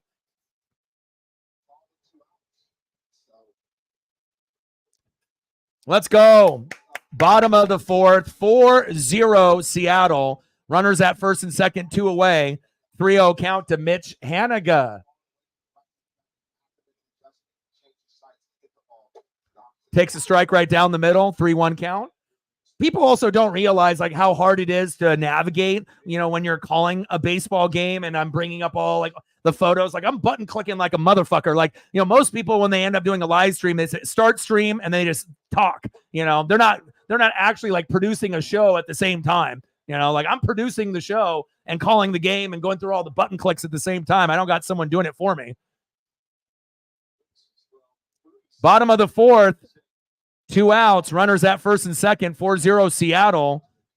Full count here for Jordan Wicks. 3-2 pitch. Chop foul. Seriously. Let's go. I don't even remember the last time that we were up like this. That's how bad we've been. Okay, I appreciate it. I'll have someone else step up for you. And again, we'll be grinding it out tomorrow for the Mariners and the Cubbies. I'll message you in the morning, Matt. And struck him out. Nice K there.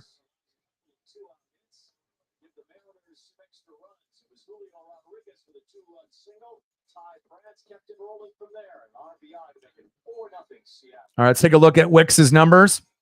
4 innings pitched, 5 hits, 4 earned runs, 4 walks, 6 Ks. I mean, we haven't had 4 walks by anybody all year. So again, if we didn't have the walks, this game would be probably much different. So 0-1 with a 4.15 ERA. His ERA is now up to 5.68. Okay, let's see who's up now for the Cubbies to see if they can respond to the big burst of hits and runs that the Mariners had here in the top of the 5th. Leading off in the top of the 5th, 0-for-1, DHing for Chicago, Mike Tauchman. Batting second this inning, 0-for-1 with a K, catcher Yan Gomes. And batting third, 0-for-2, left fielder Ian Happ. Let's go, baby. Let's go, Mariners. Looks like you need a vacation. Just enter 5-Hour Energies. Where will the tide take you? Yeah, I think people don't understand. I feel like people see people, going through like the streaming process and whatnot, but they don't realize not every streamer is equal. Not everyone does it the same type of way. But when I stream, like I have the video of what you guys see in front of me, right? But then I also got like ESPN pages up for stats and analytics, MLB. Sometimes I'm watching another game at the same time. Then I got something on the other TV. So it's like, I gotta multitask and do a lot of things. So, anytime you get someone coming in and being all demanding and whatnot, I can definitely tell that A, they don't sub to the channel. B, they don't support. And most people are going to be like that. They're going to come off with demanding requests. It's like, how about like, sub, donate, comment, and share first before you start, throwing out demands to me, Chat etiquette, you feel me? Take a look at Jackie Fax, presented by Capital One. Of course, number 42, retired by Major League Baseball in 1997. Retired by I appreciate that. It takes a lot of work.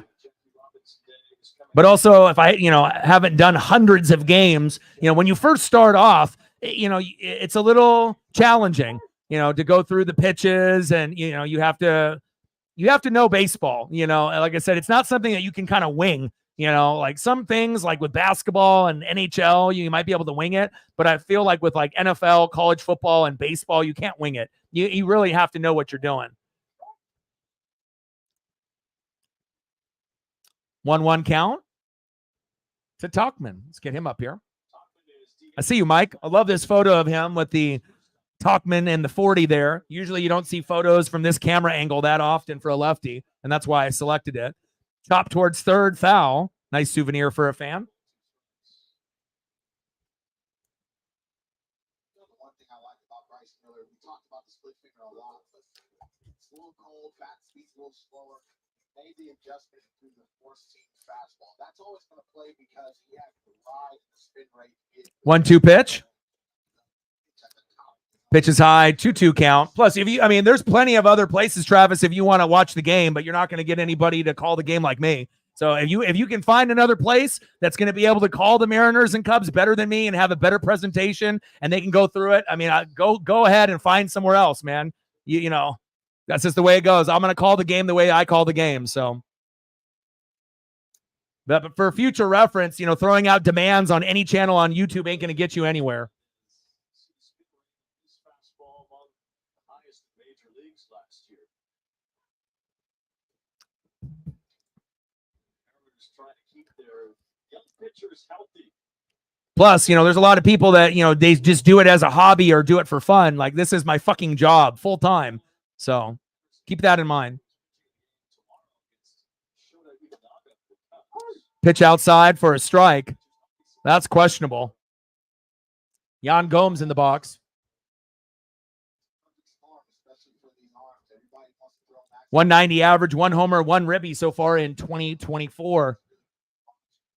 Come on, Bryce. Big swing and a miss ahead of the count, 0-2.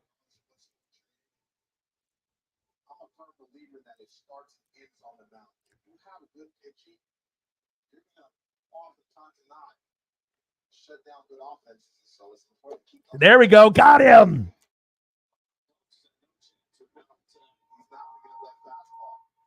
Blew it right past him. 2 away.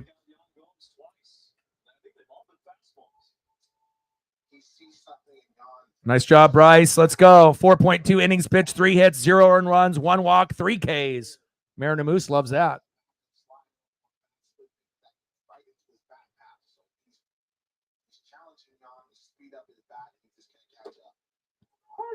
Next up, 0 for 2 in Hap.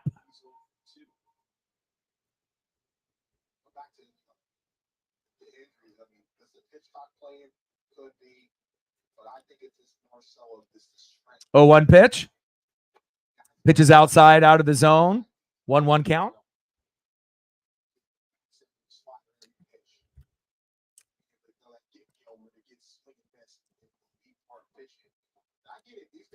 Top of the 5th, 4-0 Seattle.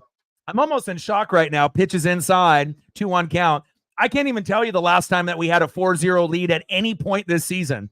That's how bad it's been, let alone having it be like halfway through the game. You know, early on, it's almost impossible for us to get anything, but it's almost like I'm so used to us being down 4-0. This 4 next to the S is just weird for me, but I'll take it.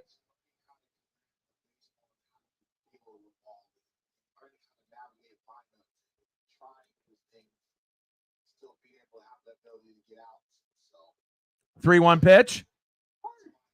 In the zone for a strike. Questionable there.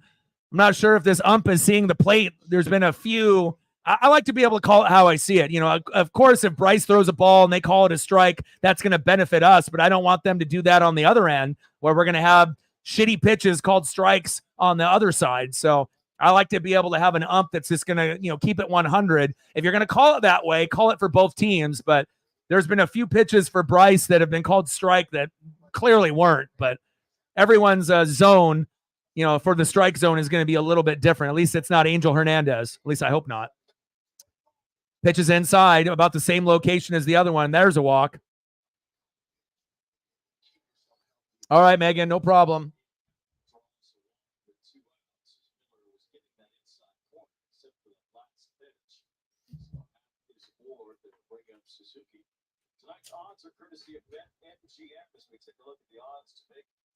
Next up for the Cubbies, 1 for 2, right fielder, Seiya Suzuki.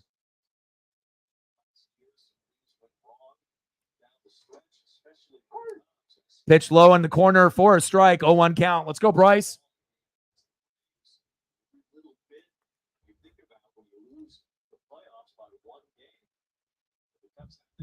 Yeah, I seen it. I don't know if it was college or whatever, but I did see one where they like had a replay, or maybe it was in spring training, and then they had the catcher turn around, and then the ump turned around, and they challenged it, and they won. You know, but I'm not sure how often that will be, you know, as a rule that can be used. But I mean, especially when you got a guy like Angel Hernandez that loves to call strikes balls and balls strikes. I mean, that's infuriating if you're a fan, you know, because you just know that you're not going to get it fairly called. And you just got to hope that, I guess, if Angel Hernandez or a guy like that is calling your game, that hopefully he calls it for your team, not the other way around. So.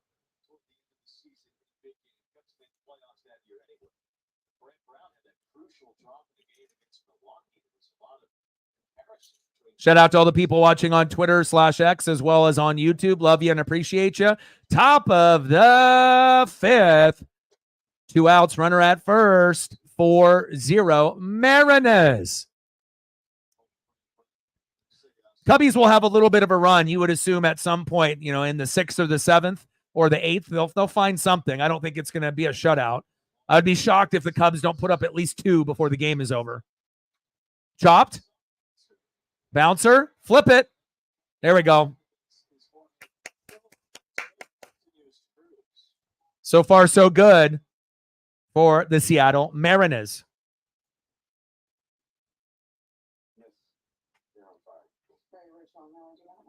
Any photos that you want me to be able to pull up for Reflect or Jeremy? Let me know if you guys want anything, and I got you. Next up for the Mariners, 1 for 2 in the bottom of the 5th. Second baseman, Jorge Polanco. Batting second, 0 for 0 with a run and 2 base on balls. DHing for the Mariners, Mitch Garver. And batting third, 0 for 2 with 2 Ks. Catcher, big dumper, Cal Raleigh. Let's go, Cal.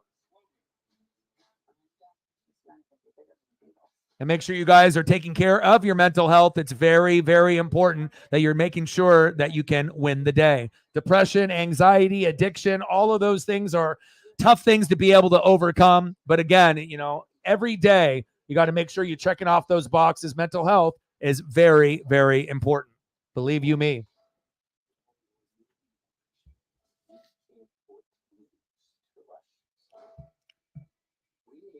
Let's take a look at the stat line for the pitchers here. All right, so with Bryce, 5 innings pitched, 3 hits, no earned runs, 2 walks, 3 Ks. Much better than his last start, which we ended up playing a rubber match against the Guardians, and he lost 8-0. So that's a lot better than what I saw last time around. And then let's take a look at the Cubbies with Wicks, and we're going to have Smiley come in. Let's see what Jordan ended up putting up. 4 innings pitched, 5 hits, 4 earned runs, 4 walks, 6 Ks, 94 pitches in. Got that ERA up to 5.68 from 4.15. Not the most ideal start for Cubs fans, but it's not over yet. Baseball on Apple TV Plus, presented by Chevrolet. William Randazzo with the D-Train, Dr. Willis, and Heidi Rocky with Seattle at T-Mobile Park, where yeah, I feel, you know, as far as like the streams that I do, you know, I'm going to be an advocate for mental health. I've gone through the depression and the anxiety, addiction. I've gone through all those type of things. And I feel that not only do we talk about sports here, but, you know, we'll talk about life, you know, problems, pop culture, music. So you pretty much get a little bit of everything here, not just the game. So, but for some people, they can't handle that. You know, they only want to, you know, hear the pitches and whatnot. But they won't like and they won't sub and they won't donate, but they can be demanding, you know.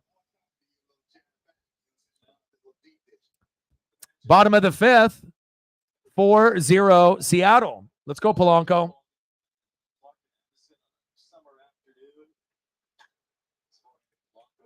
Polanco. About 15 rows up. Nice souvenir for a fan.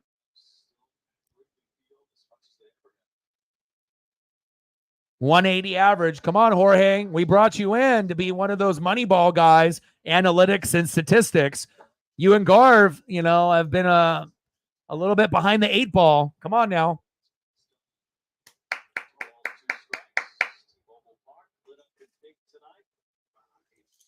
Let's go. Polanco, chop foul.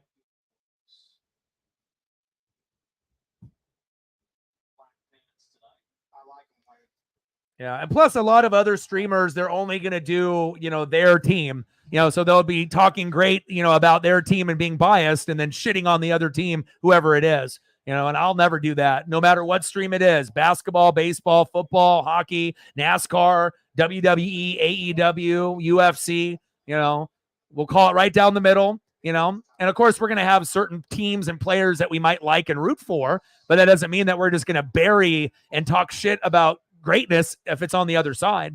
You know, you want to make sure that you're acknowledging that.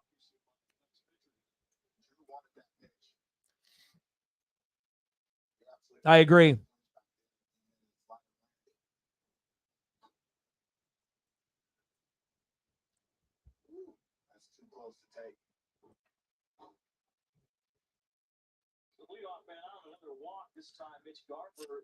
Polanco to first. Garv switches. Why did you swing at that first pitch? Popped up. Suzuki. Oh, called off. No, he got it. 1 away. Garv, you got to be a little bit more patient in the box. You're like Julio Rodriguez, swinging at whatever garbage is coming down the plate or off the plate. Be patient, my guy. Next up, catcher, big dumper, Cal Raleigh. Let's go, Cal.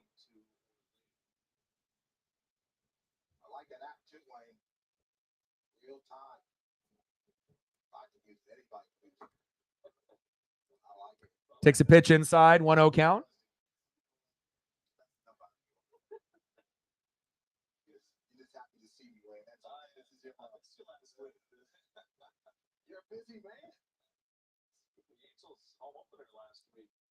Lauren in the building. What's good? Pitch is low and inside. 2-0 count. Lauren, you got the Apple TV subscription or no? They have a 2 months for free right now on the Mariners Twitter if you don't have it. So I'm not sure how many more games between now and June 12th are going to be on Apple TV, but I would assume we'll have at least one more game in 2 months that's going to be on here. So Moose sightings, a couple. Yeah, but if you go to Mariners Twitter, again, you don't have to put anything down, and you get 2 months for free. And then on June 12th, then it'll be like, what, $9.99, a month at that point. But at that point, I'll probably not have it. So Polanco thrown out. Rough. Smiley did a good veteran move, just hanging up there, waiting for Polanco to make the first move. But Michael Bush, that's a tough throw for the first baseman to be able to step up, take that throw, and make sure. Polanco, your base running was terrible. What are you doing? Come on, Cal. Big swing and a miss. 2-2 count. Bottom of the fifth. 4-0 Seattle. 2 outs. 2-2 count. Come on, Cal.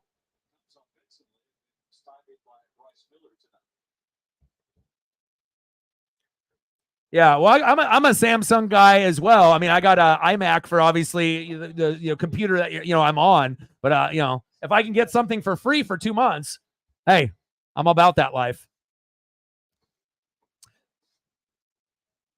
You know what's brilliant? Boring. Think about it. Boring is the unsung catalyst for bold. Or straps bold to a rocket and hurls it into space. Boring does. Boring is the jumping off point for all the unboring things we do. Boring is vacations happen. Early retirement's possible, and startups start up because it's smart, dependable, and steady. All words you want from your bank. Taking chances. And if you haven't smashed the like button just yet, please do. We'll see if we can get to 20. I think we're at 12 right now. 8 more people. So if you haven't smashed the like button just yet, take 1 second and just help your boy out. It'll help with the algorithm. And then if you have a Twitter/X account, if you can like and retweet the live stream that's on there also, that'll get us more people in the room as well. Got a couple of y'all that just did it. I think we need 6 more to get to 20. We should be able to hit that before the game is over. Appreciate you guys. AG1 works by obsessing over potency, absorbency, and nutrient density to help your body get the most out of everything we put in. Get the foundational nutrition you need at drinkag1.com.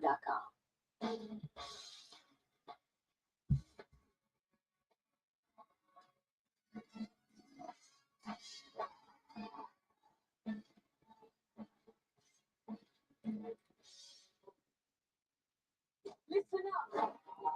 It's now streaming on Apple TV Plus. You ask and you shall receive. Yeet, yeet, yeet. Let's go. 4-0. It's like, what is this?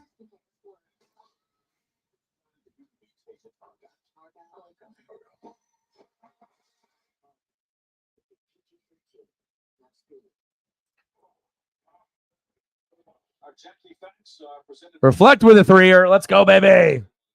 Stacks on stacks, racks on racks. A little cactus jack. Bang, bang. $3 holla.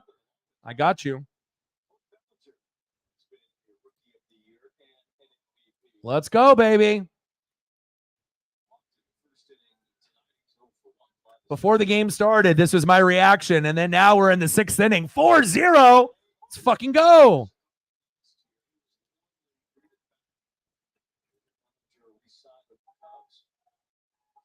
Cody Bellinger in the box here in the top of the 6th. 4-0 Mariners. 0-1 pitch for Miller. Chop towards first base. Foul.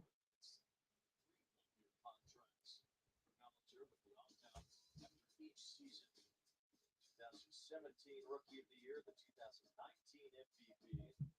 We'll see what the Cubs make of it with those contracts that Bellinger had. 0-2 pitch. Pitch is high. 1-2 count.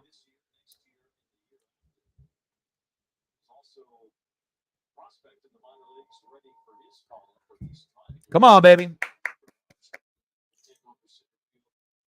Let's go. 1-2 pitch for Miller. Soft liner right to J.P. Crawford. 1 away. For me, you need a vet and a guy that experiences Cody Bellinger, obviously still an elite route runner defensively, but in that ballpark for him, his type of swing, he's a Good defense there, JP. need that type of, especially in the Let's go. I love it. anybody can win that division. So the bottom line is he just need to get into the postseason. Next up for the Cubbies, third baseman Christopher Morel, 0 for 2 with a K. Pops one foul. 0-1 count. Last year, there are countless examples over the last number of years. The teams that just get in, regardless of what their regular season record looks like, and do a lot of damage in the playoffs. It was the Phillies the year Josh in the building. What's good? Top of the 6, 4-0 Seattle. Chop foul back on the Corona sign. 0-2 count. Let's go, Bryce.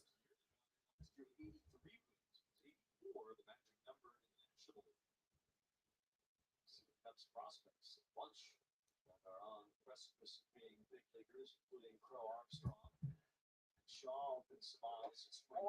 He is painting the lines, but the thing is this ump is like calling the strikes balls and the ball strikes. So it's not really consistent, and it's been favoring the Mariners more than it's been favoring the Cubs. But I mean, we'll see as the game goes on. I mean, he's not going to be in there too much longer, but I would say, from watching this, that we've gotten away with a couple, pitches that should have probably been called ball instead of strike, where it could have maybe led to a Cubs player or two getting a walk instead, but coulda, woulda, shoulda, but just something to point out, because I know when it happens to us, when we have balls thrown at us and then it gets called strike, we get livid. So we want to make sure that we're calling it as we see it.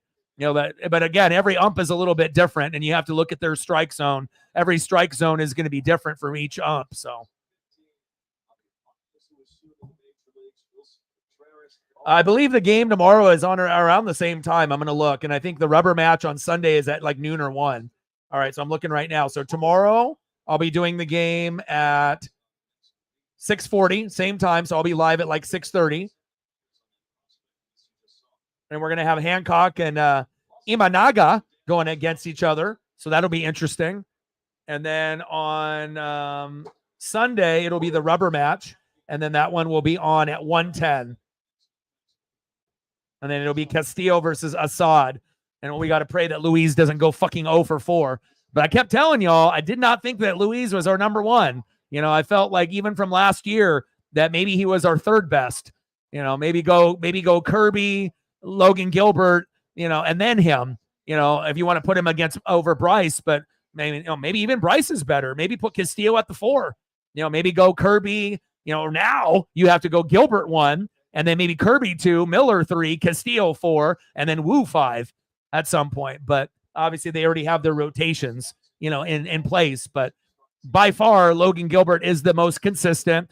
Kirby and Miller are 50-50, sometimes on, sometimes off. Castillo has just been overall terrible. And then Hancock's been terrible too. So check swing, foul, 2-2 count. Yeah, sometimes, like I said, the last game that I did, Miller ended up getting roughed up and we lost 8-0 in a rubber match at noon, at 1 o'clock, against the Guardians, at home. And that fucking sucked. So it's, if we can just get a little, it all depends on who you're playing as well.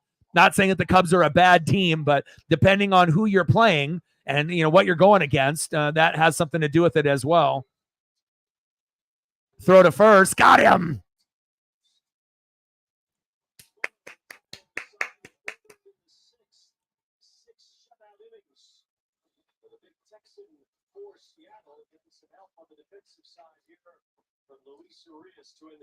Urias with the good defense to Ty France there. We don't see that often. All right, let's go to the bottom of the 6. We're on Apple TV Plus, baby.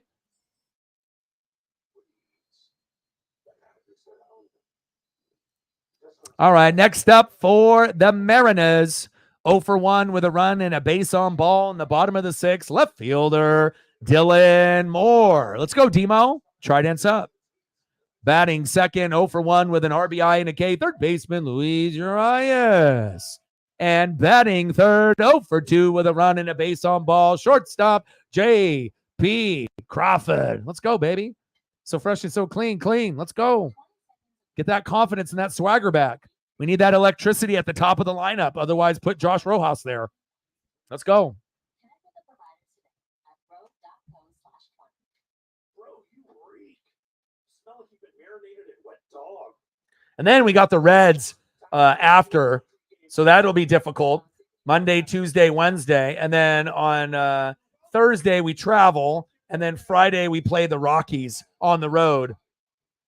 And they're equally as bad as us. But again, anytime you go on the road, regardless of record, you know, the air, the quality, you know, sometimes, you know, you might be able to win up there, but sometimes, you know, you'll get your ass kicked. So I'm hoping that we can, you know, I don't expect us to sweep the Cubs. I don't expect us to sweep the Reds. But if we can try to win 2 out of 3, and then go into that Rockies series, that'll be, you know, good position for us based on where we're sitting with a 5-8 record. So we can at least get to above 500 at some point or another.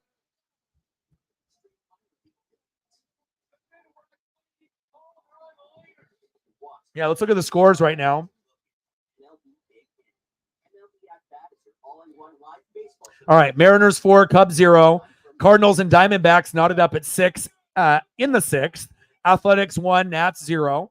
And then we got Dodgers 7, Padres 3. My dad is happy. Elliot is not. And then final scores, we got Tigers 8, Twins 2, Pirates 5, Phillies 2, Rays 2, Giants 1, Brewers 11, Orioles 1. That was the first game that was on Apple TV Plus. I don't think people expected the Orioles to get blasted by the Brew Crew at home by that much. Rockies 12, Blue Jays 4, like you said. Angels 7, Red Sox 0, Braves 8, Marlins 1, Mets 6, Royals 1, and then Yankees and Guardians was rained out. Let's go to the bottom of the 6. We got Dylan Moore, Demo. Let's go, baby. Pitch right down the middle for a strike. 1-1 count. Like, sub, donate, comment, share. Help your boy out. Yeah, the chance of us sweeping the Reds is like 0%. Sometimes they go up and they go down, you know, but oh, what a catch. Happ with a catch in the outfield. Wow.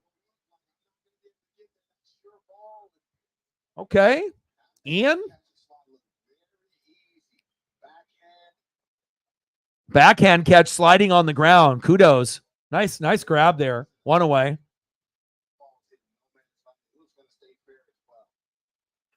If it just could have had a little bit more velocity, it could have possibly dropped. Let's go, Louise. You're filling in for Rojas. Let's go.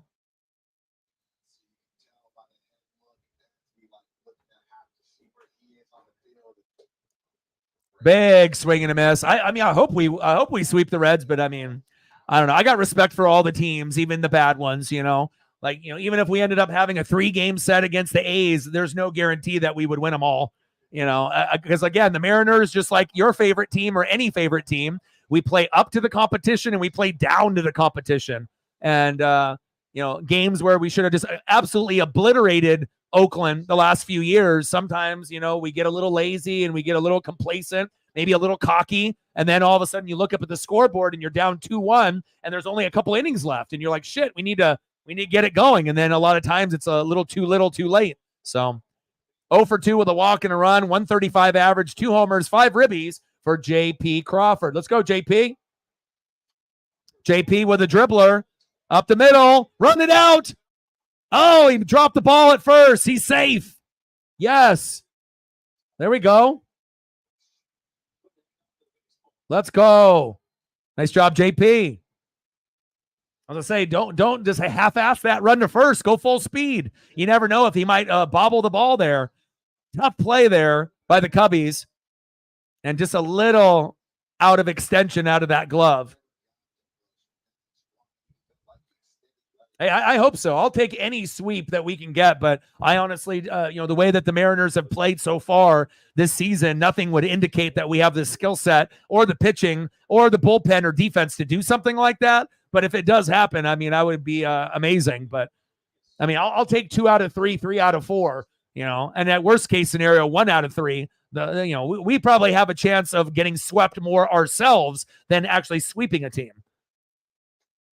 Check swing for Julio. 1-1 count. Nice job, JP. Let's see if Julio can knock you in. Come on, baby. Trident's up. First homer of the season. Pitch is low and in the dirt. 2-1 count.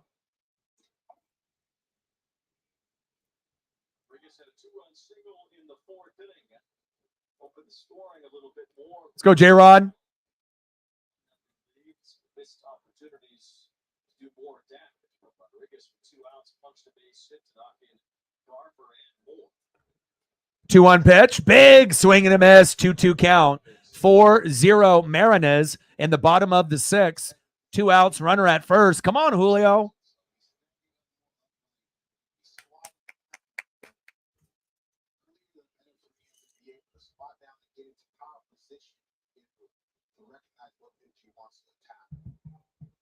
Two-two pitch.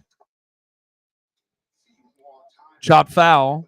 Count still 2-2. Julio's just not seeing the baseball very well. And of course, he's listening to the social media stuff where, people are shitting on him, and obviously for being a guy that's been a top player as soon as he came in. I'm glad he got an RBI today to gain some more confidence. But for him to really big swing and a miss struck him out, But he needs to get that first homer. He needs to get that, rabbit, out of the hat, and he's got to pull the monkey off the back. We got to be able to get you that first homer because he's definitely pressing to try to get that first homer. And once he gets that first one, the second one will come. But we're already 13 games in, 14 games in, and he doesn't have one. That's a little alarming.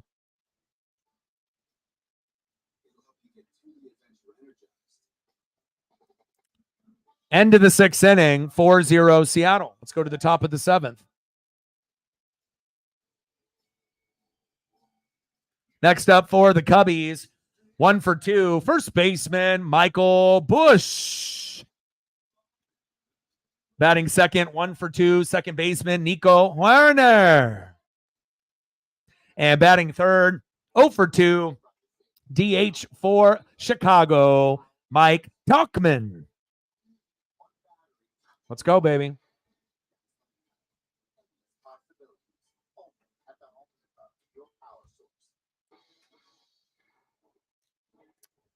But since he's starting so late, he's not going to probably get 40 home runs. You're already 14 games in and you have none. So at this point, it looks like it's going to be like maybe a 20 to 28 home run type of season, unless he can get into full gear. If he can get it into full gear, maybe he'll get 30 to 35. If he can get on like a nice little hot streak, like when he ended up getting like 17 hits in 4 games and like broke the fucking record, and he went all crazy. But again, when you go this many games in and you haven't hit your first homer, when they're expecting you to have a 30-30 season or a 40-40 season with home runs and stolen bases, it's got a long ways to go. All right, Jeremy. Love you, bro. I appreciate you.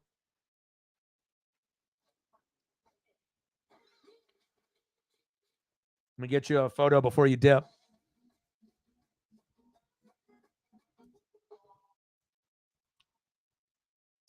Got him with a Dallas Garcia.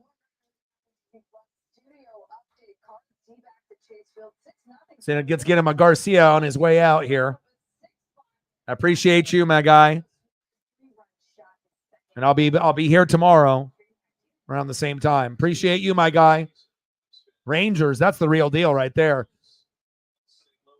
Hopefully one day we can match up to them, and hopefully it's every Mariners fan's dream to be able to win the division, and let alone make an ALDS, ALCS, and World Series. But we got a long ways to go. Jeremy, you're the man.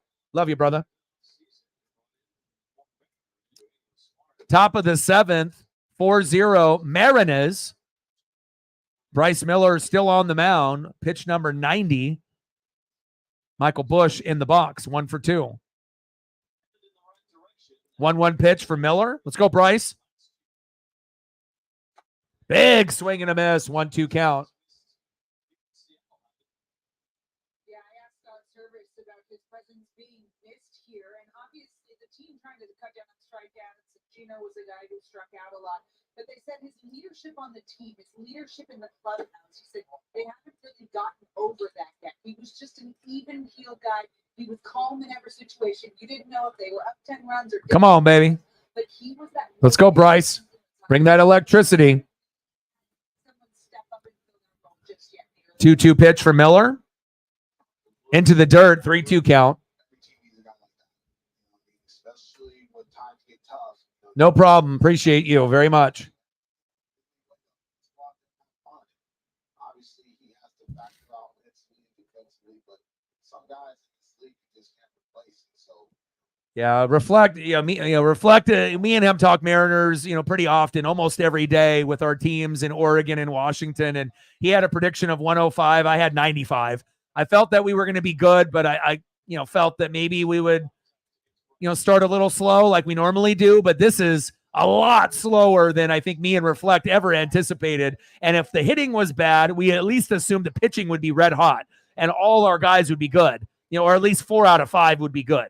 And that was probably the biggest surprise, is the pitching and the bullpen were much worse than anticipated. We can always go with hitting and RBIs and not being able to have a lot of games close and not winning 1-run games and going into extras, but you don't expect offense and defense and pitching to be bad. You would assume you're going to have at least one category that you're kind of good at least at the beginning of the year, but maybe this will be a stepping stone in this game. There we go, Bryce.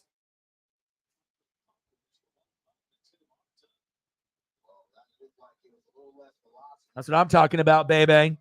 Another K. 4 Ks for Bryce Miller. Like it, baby. Yes, sir. Life's a garden. Dig it. Joe Dirt's a Mariner fan. Best to believe. Let's go. Pitches outside. 1-0 count. Next up for the Cubbies, Nico Horner.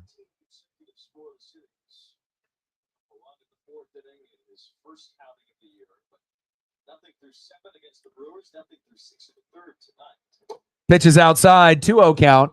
I'll always incorporate my favorite things into the stream. So Joe Dirt, a.k.a. Joe Dirte. It's a great movie, man. Especially if you haven't seen it in a while. It'll give you all the feels. Same thing with Tommy Boy and Black Sheep.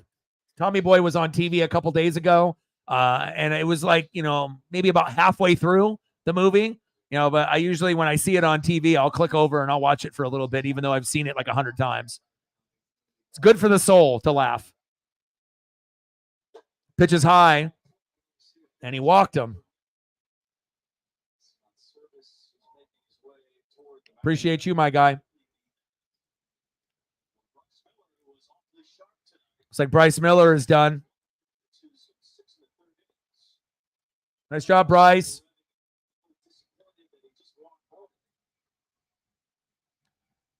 I mean, it's not the outing that we wanted as far as like 8 to 10 Ks, but not giving up that big 2, 3, 4, 5, big inning, or, giving up a couple big bombs. And then you look up at the score and you're like, fuck, we lost. So to go from an 8-0 loss against the Guardians in Seattle to this type of performance, it wasn't the cleanest. 6.1 innings pitched, 3 hits, no earned runs, 3 walks, and 4 Ks. You want that number to be a little higher, but again, you didn't give up any runs, and that's ultimately what it's about. So 100 pitches, 1.96 ERA, and they're bringing in Thornton. Let's go.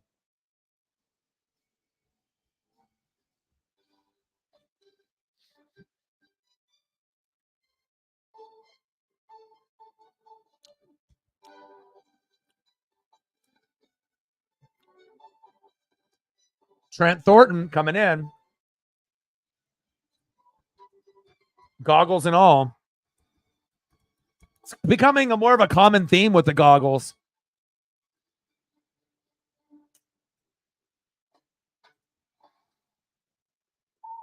Hold up. Did someone just go to DQ for BOGO free Blizzard treats? Only available right now in the DQ app? Yep, someone just did. Buy one, get one free. Any size Blizzard treats only in the DQ app. Who is this lucky someone?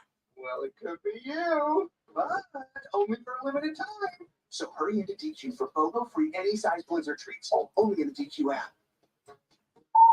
DQ. Happy tastes good. Looks like laundry day is today. No. Hey, no. OxyClean Max 4 Spray. Spray now and Top of the 7th, 4-0 Mariners. I love you. Sticking to their bullpen that got right-hander Trent Thornton replacing Bryce Miller. Only one of the plus guys coming out of the bullpen for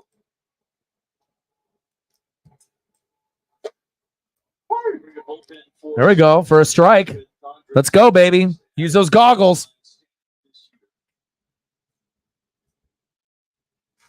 really like that. Really a bridge to move sometime to last year. You know, the starter Popped up. And you're familiar with him, Lauren, because he was on the Blue Jays.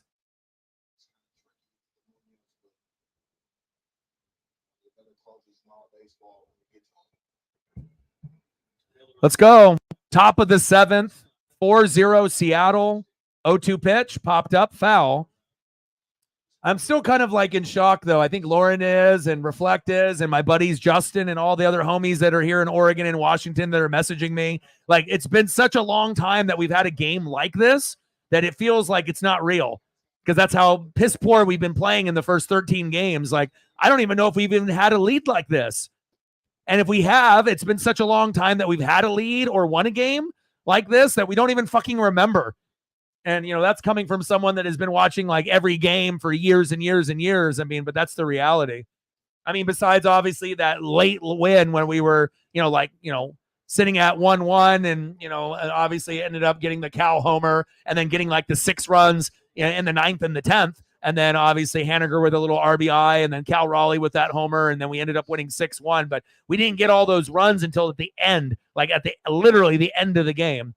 So to have runs like early and to be able to hang on to a lead and not have the opponent score yet feels weird, but I'll take it. Well, it seems like you need to come through and hang out with your boy a little bit more. I'll always make it entertaining.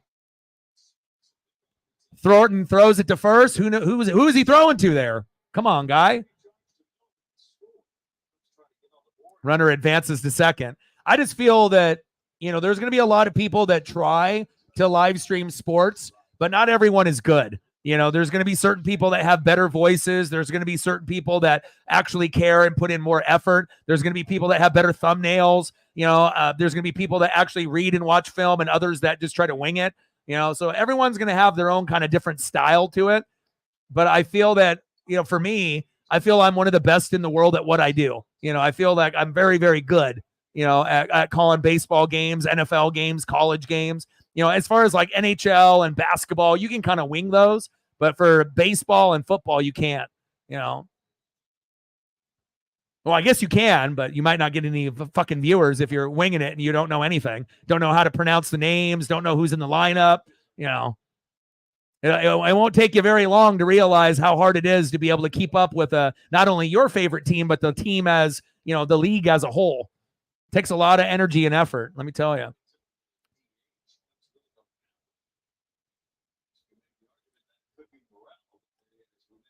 Yeah, Miller, great game. 1-2 pitch. But also, too, I've had hundreds of games of experience on here to be able to get to this point. But I felt like, it was going to take a little time, to get adjusted to things. But, also, rosters change so much that, just because I have like saved Cubs roster players from last year doesn't mean that all those players are going to be there this year. So you got to do your research. 2-2 count. Top of the 7th, 4-0 Mariners. Talkman in the box.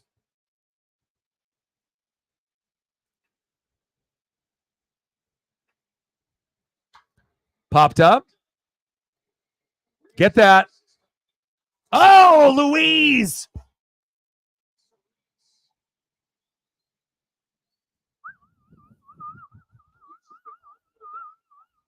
Louise. Let's go. What a defensive play right there. Okay. I love the effort.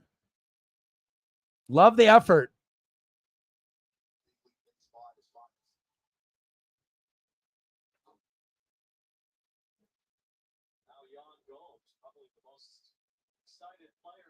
Next up for the Cubbies, catcher Yan Gomes. I also have kind of an advantage over every other streamer on YouTube as well, though, because I did phone sales for like 20 years. So I already had like, the skill set with tonality and voice inflection and talking to people of every race and every age, black, white, Mexican, Asian, Indian, Colombian, Australian. So like nothing really phases me. I've been told fuck you and any type of swear word that you possibly can think of by working in that field. So, doing things like this, it kind of, it's like riding a bike. Once you get there, then it becomes second nature, but you can't get comfortable. You always have to make sure that, you don't get lazy. You have to make sure you're doing the same amount of reading and the same amount of film study as when I started. Chop foul. Count still stays 1-2. Top of the 7th, 4-0 Mariners. Runner at second, 2 away. Thornton on the mound. Yan Gomes in the box. No probation officers in this background, baby.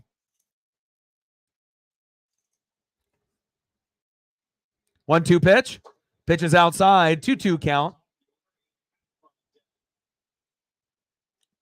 But I don't want to, take all the credit on my side as well. I think that a lot of the mods and a lot of the GOATs and a lot of the regulars are incredibly intelligent, and again, it's like, we're not average here. We're fanatics. So, we look at analytics, we look at statistics, metrics, we're going to go deeper, in that type of field than anybody else. A lot of the other channels, they do it based off popularity or whatever the hot thing is at the moment, and try to be like a fad, being hot for the, a limited time period. But we want longevity. So, we're not going to have, the bullshit stuff. There we go. Nice job by Thornton.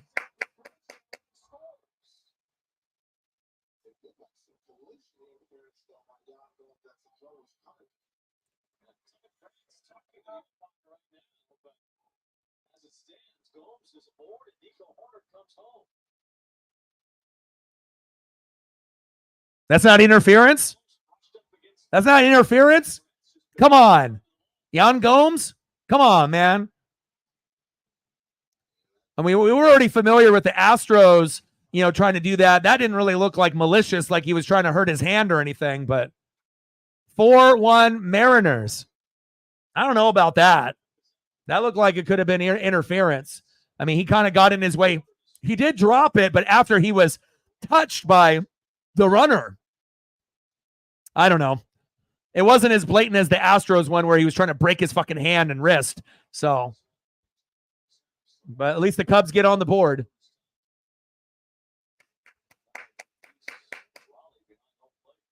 It's getting better, Chris. Like I said, we have been very, very hard to watch this season. But again, it just depends on how long you've been watching them for. I've been watching them since 85. So, from when they do shitty, it's nothing new. Remember, they didn't make the playoffs for 20 years. Then they made it in 2022 with George Kirby, Julio, and Cal. Missed it last year. So, if anyone thought that, we got Julio Rodriguez, we're making the playoffs every year, it's, that's not going to happen. It's a team game. It's a team effort. There we go. Punched him out. Well, I thought that the Cubs were going to get to at least 2. There's 1. I'm not sure if I agree with the way that they got it, but so be it. 4-1 Seattle. It's no ordinary freezer. It's an extraordinary freezer. Holding all the DQ Blizzard flavors of the past. I don't know. Yeah, that might have to be something in the rule book that we'll have to look up. Like where, in the base path line does the runner have to be for it to be called like interference and whatnot. But still, got to give the Cubbies credit. They're not giving up. And even though it was kind of a suspect call at first, they got the guy runner at safe, at first, and ended up bringing a run home. And now it's 4-1. So, coulda, woulda, shoulda. We got to move on.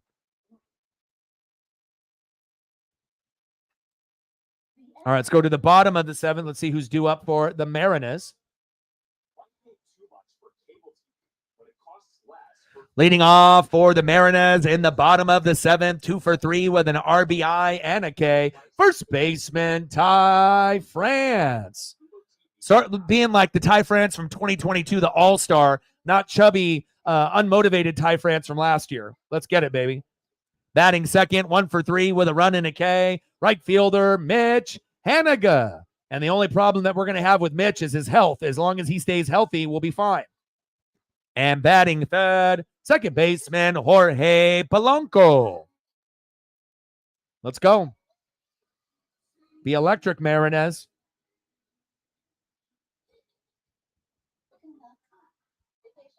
The Paisley Pup.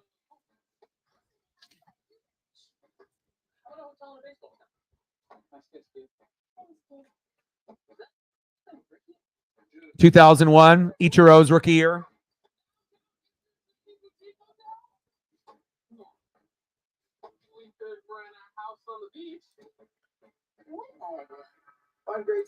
So basic rule states that runners heading into first base must run within the first base running line or running lane, excuse me, which includes the chalk lines. Both feet must be within or on the lines. So what do we think then after that particular rule and what you saw? What do you think? I mean, there was contact with the mitt, and then the ball came out. So, I mean, I guess if he would have had a little bit better grip on the glove, then he would have been out, right? So, I guess we just have to give it, just chalk it up, right? Keegan Thompson on the mound for the Cubbies.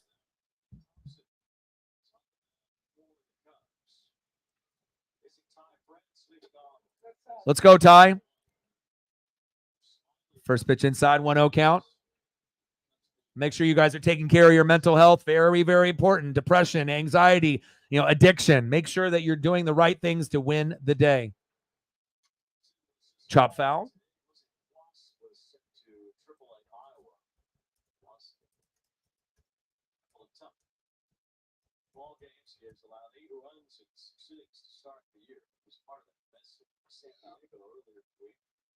Make sure I throw up a nice one at Keegan Thompson here. We're not going to be hating just because it's the opposing team here. If we get a relief pitcher in the bullpen, right, we want to make sure that the Cubbies get their photos as well. That's about putting in that extra effort that a lot of people are not willing to do.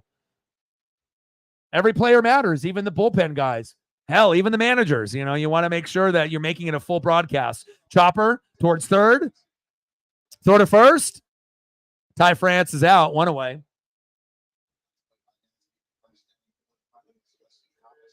Nice play by Dansby Swanson. Good defense there. France grounded out to the shortstop. Next up, right fielder, Mitch Haniga.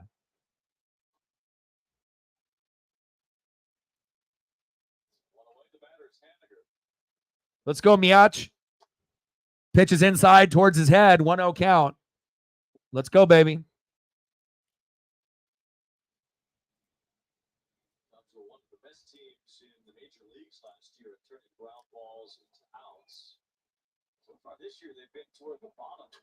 He said Keegan Thompson.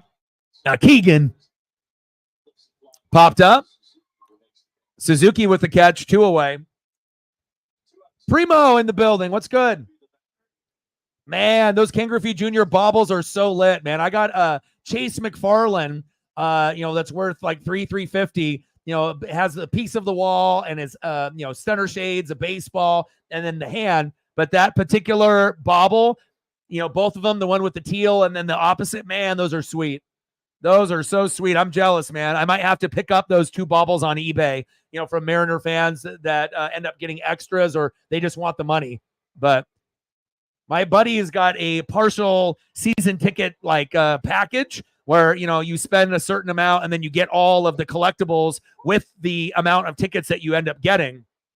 So I'm not sure if he'll let me buy, the baubles off of him, but I'm a big Griffey guy. Of course, a lot of the regulars know. I've told the story a billion times, but, meeting Ken Griffey Jr.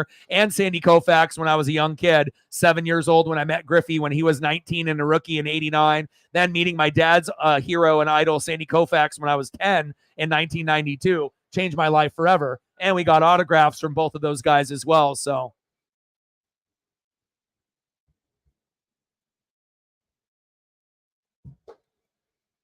Oh, yeah. All the Mariner bobbleheads are collectible. Polanco struck him out. Yeah, honestly, a lot of the Mariner baubles, if you end up having a big name like a Julio or a Ken Griffey Jr., you're probably looking at, if the box is in good condition, you're looking at probably $75 to $100. Sometimes over 100, 125, 110. Now, if you don't have the box or the box is damaged, then you might be able to pick one up for, $35 to $50. But most people are going to want a mint box if possible. But most of the ones that are big name guys, if it's going to be like Ichiro or Julio or Ken Griffey Jr. or Edgar, a lot of those will end up going easily for 50. But depending on if it's like Griffey or Julio or Randy Johnson, you might have to end up paying 75 to 100, for one. Like I got quite a few on my windowsill. I have the very first Julio still in the box for the bobble. I'm not going to take that one out. But I got like Randy Johnson, Dan Wilson, dual bobblehead from like 12 years ago from the game. I got a couple Ken Griffey Juniors, Edgar Martinez, Hall of Fame. But they're very collectible. I'm a big toy collector as well for, the people that know me on the channel. But starting lineups, I got like 15 different Griffey starting lineups. Randy Johnson, I like McFarland's as well. I like the baubles. The only thing I really don't collect is Funkos. Everything else, I'm about that life. Wrestling figures, DC, Batman, Star Wars, Transformers, Ninja Turtles, G.I. Joes, pretty much anything that's dope from the 80s and 90s, I probably have it or collected it. So, yeah, baubles are very collectible. So, like, if you're going to go to a Mariner game, like I'm going to be going July 4th for, the fireworks against the Orioles, right? You buy a ticket for $100 and you sit like 10 to 15 rows back. In section 119 to 121, that's the best chance for you to get a baseball, a foul ball, or a ball thrown into the crowd after the inning ends by like J.P. Crawford. So if you get a seat, that's $100, right? And you go on a bobblehead night, and if you're strapped for cash, you could sell the bobble and then get your money back. And it's pretty much you went to the game for free, or, if you look at it this way, you pay $100 for a ticket and then you end up getting a $100 ticket, but then you get a $100 bobble on top of it. So you end up getting $200 worth of stuff, and the experience of the game, and you have a chance to possibly get a ball as well. So Munoz on the mound in the top of the 8th. But again, I'm a honey badger. So when I go to games, I'm already motivated to get a baseball, and hopefully I can continue to keep getting more. I got 2 AAA baseballs when I was 10. So that created the honey badger in me for the Portland Beavers, who are the Minnesota Twins affiliate. I sprained my ankle on both of them, but I got them, right? And then I already knew when I got older to an adult that once I went to Mariner games, if I knew exactly where to sit on the aisle or if I had a good seat, that I would have a good chance. And I've been to 7 games for the Mariners, and I've already gotten 3 baseballs. So Kike Hernandez, a year or 2 before COVID, Julio foul ball in his rookie year against the Royals and Bobby Witt Jr., and then an Aaron Judge ball when Aaron Judge had the 62 home run season 2 years ago. So, Kike Hernandez, Julio, Aaron Judge, I would say that's a pretty good trifecta of baseballs for just going to like 7 or 8 games total. My buddy Justin that I go to the games with used to live in LA, and he's been to hundreds of Dodger games and Mariner games, and he's never gotten a ball. So if we end up, going together to see the Orioles on the 4th of July, my goal is to get him a ball. Either a ball from J.P. Crawford after the inning ends where they throw it into the crowd. There'll be 9 opportunities for that, right? Or to actually get a foul ball and scrap for one, and then maybe get my knees bloody and try to get him one. I'll never push over any kids. Kids are always going to be number one, and they always deserve to get a ball first. But if the ball lands in between a couple adults, they're not getting the ball. I'm going to get it. So, I mean, hell, I've been a fucking physically assaulted on 2 out of the 3 baseballs, on the Kike Hernandez ball and on my Aaron Judge ball. But again, I'm not going to do anything illegal or wrong, or, I'm not going to do anything to be frowned upon. I'm not going to be Zach Hampel. I'm not going to be an asshole. If it comes down to me or a kid, the kid's going to get the ball. But if it's me and some adults, it's fair game, because they're on their phones. They're not paying attention. They got a fucking, one of those nacho helmets, that they're just, dipping the nachos in there. They're, 5 beers deep, at this, they're not going to have the reaction time of me. No phone, watching every pitch. And as soon as that foul ball goes in the air, you got a half a second to react. And if you react, you'll have a better chance getting the ball. You just can't assume that you're just going to be able to put your hand up and get it. So, and I never bring a mitt anytime I go. I feel if you have to get a ball having a mitt, you don't deserve to get one. And of course, you can get a mitt and, bring it with you. And of course, if you're like in the outfield, catching a home run ball with a mitt would be fantastic. But I never sit in the outfield. I always sit off first base so I can see the pitcher, or the third base, if I'm seeing the opposing team. Like I got 2 of the baseballs on first base, and then I got the Aaron Judge in front of the Yankees bullpen. So, and I sat on third base on that side. So the nacho hats are classy. It just it just depends if it's the mini one that has the ice cream or a bigger one that's got the nachos in it. Munoz, big swing and a miss. Got him. Andres Munoz, 3 up, 3 down, baby. That's the guy. 4-1 Mariners.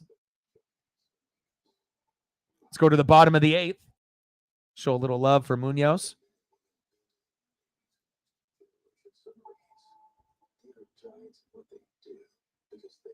But I love going to baseball games. It's a different type of crowd and a different type of vibe. Like when you go to a basketball game, it's a certain type of crowd. You go to a baseball game, they're not going to be as loud as like going to an NFL or college football game, but there's still cheering going on and a lot of like camaraderie and the ambiance and the beer and the food and the people. And it seems like anytime I end up going to a sporting event, I don't know if it's just like who I am, but people always talk to me. Like sometimes I'm not going to go out of my way necessarily and to talk to somebody, but if people are nearby, I'll interact, high five, chest bump, talk to the adults or the kids and whatnot. And, you'll have your little section of people and you can kind of vibe with each other.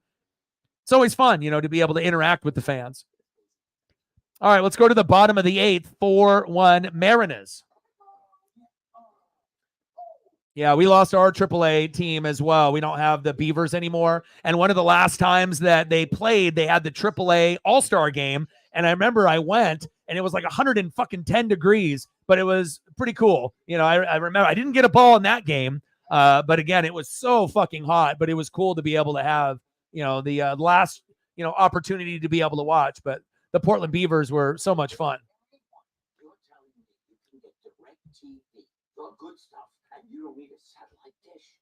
Oh, I used to love doing my business on those things. You're one sick pigeon. Them dishes kept the rain off our beaks. We just have different priorities. Satellite-free direct TV.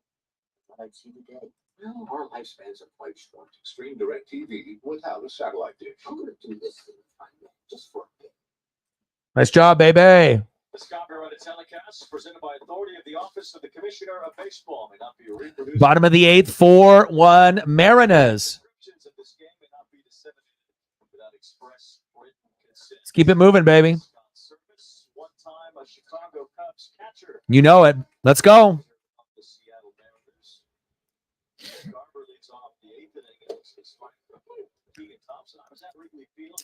Bottom of the 8th, 4-1 Seattle. Next up for the Mariners, Mitch Garver. 0 for 1 with a run with 2 base on balls. Let's go.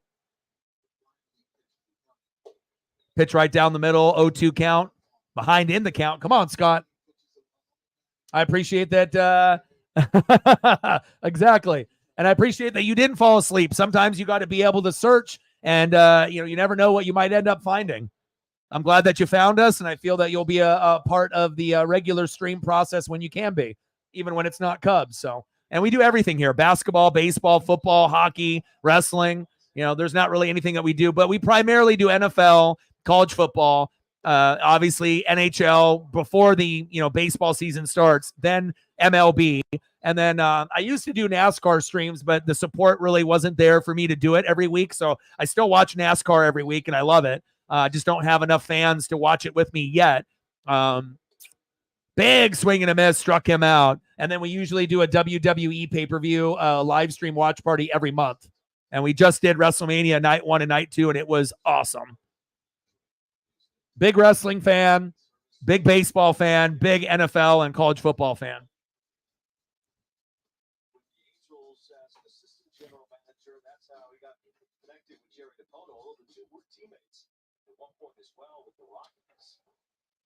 Scott Circus worked for Jerry DePoto with the Angels and then came over with them.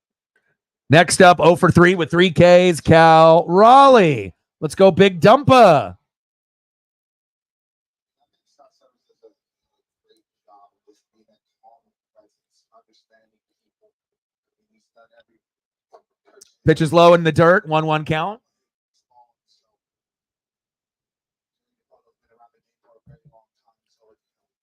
Yeah, you'll fit in just fine. I can always tell the people that come in the room that are going to fit in to be a part of the Fanatic family, and they'll be here long term, or be here for a long time, or people that are just looky-loos, or people that come in here and troll, or people that come in here and try to be demanding and whatnot.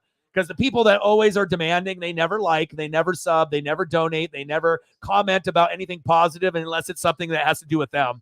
So.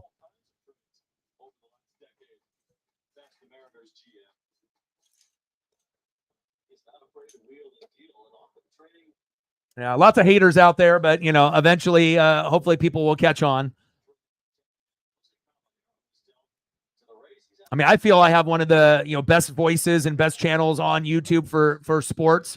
But again, you just got to wait your turn, and again, I've been grinding. Damn it, punched him out. I mean, I've been grinding for 12 years. This is my 8th year on YouTube. But again, I predicted it would take me 10 years to go full time, and it did. And this is my 3rd year full time.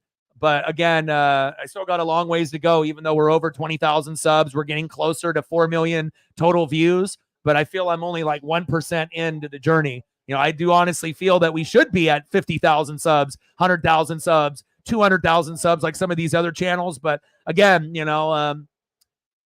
just got to wait your turn. And as long as you don't quit, you can make your dreams come true. You have to have talent, obviously, as well. You have to have grind. You have to have passion. You have to have a good voice. You have to have good thumbnails. You have to have consistency. You have to be able to upgrade what you're doing. You have to be smart. You have to be likable. There's a lot of factors. There's only like 2% of all channels on YouTube out of the billions that they have out there that only have over 10,000 subs or 20,000 subs. So even though we're in the upper 2%, I feel I got a long ways to go. Popped up, 3 up and 3 down. Let's go to the top of the 9th. Last chance ditch effort for the Cubbies. I appreciate that.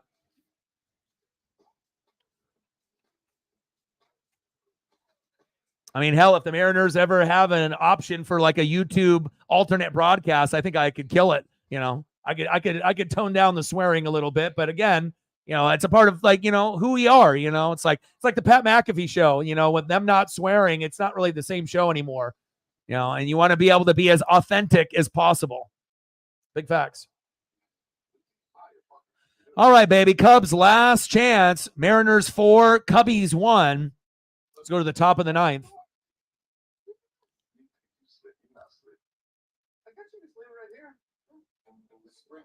Next up for Chicago, 0-3, shortstop Dansby Swanson. Batting second this inning, 1 for 3 with a K. First baseman Michael Busch.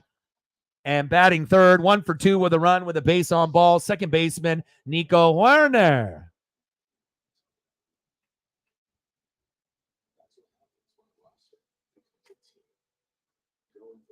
Shit, I don't know what DePoto's going to do.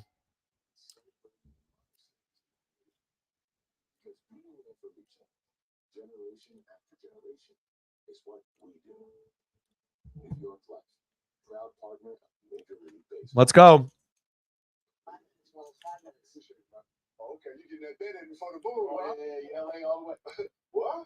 Oh, come on, man. You go as Boston. But everyone's journey is a little bit different, and you can't really compare yourself, to any other, YouTuber or streamer. Because if you do that, you'll go fucking insane. Thinking like, why does this person have this? Or, how come they have this many more subs? Or, you just have to be in your own lane and grind it out. Anytime you start comparing yourself to anyone else in any field that you are, it's just going to cause your brain to go crazy. You just got to be able to stay in your lane, put your head down, work hard, and the right people will come at the right time and support you. Let's go, baby.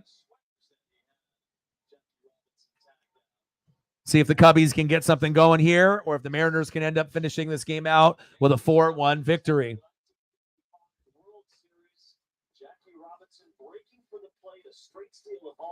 Yogi couldn't believe it.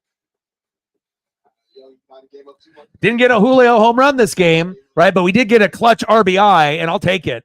You know, Luis getting hit by a pitch. Haniger scored. Garver to second. Polanco to third. 1-0 Mariners. Then Julio singled to center. Garver scored. Moore scored. Crawford to third. 3-0. France singled to right. Crawford scored. Rodriguez to second. 4-0. And then Nico scored on the error. Gomes was safe at first on the error by the first baseman, France. I can't believe we got 2 errors this game, and we're still up 4-0. Stanek is in.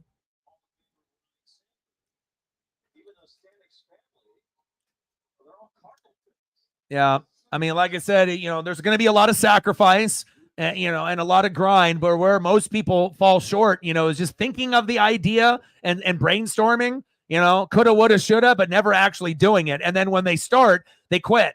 A lot of people quit because they want instant results in life, just like in anything that we do. We want instant results, and you have to be able to be along for the ride and understand that there's going to be a lot of tough times, and it's going to get really hard, and you have to be able to fight through the tough times. And if you can stick it out, then you can make it. But again, it's going to be a long, long journey. Unless you're already famous when you start, or you have like famous connections with like friends, but again, I would rather work hard and get to where I want to get by myself, and then with the people that are associated with the channel, instead of just blowing up like overnight and then having that success only last like a year or two and then getting canceled or something like that and being like a fad. I want to make sure I'm here for the long run, and I plan on doing this until I die. So, even though I look young, I'm 41, and again, I've been watching baseball and sports and wrestling since 85. And I plan, if I can live, to be 70, 80, 90 years old, I'm still going to be doing this. Popped up, 1 away.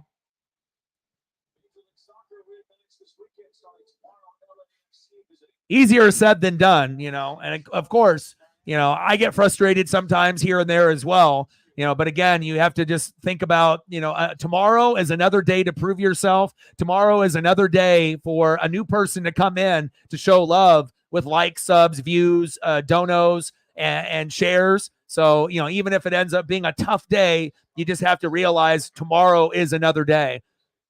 And if you can have that mindset, then, you'll be all right. Next up, Michael Busch. Top of the 9th, 1 out, 4-1 Seattle. Pitch right down the middle. Nice job by Stanek. Let's go.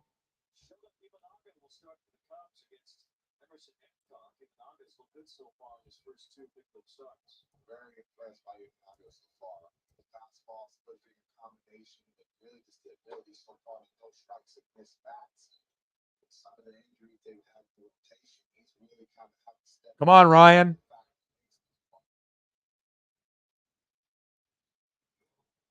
He's going to be in the running for the National League with year for sure. As long as he stays healthy. 3-1 count. Come on, Ryan.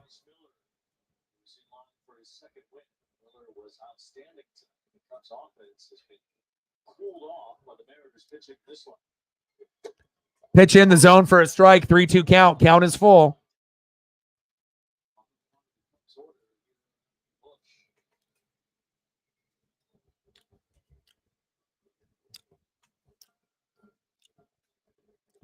Three-two pitch from Stanek to Busch. Chop foul.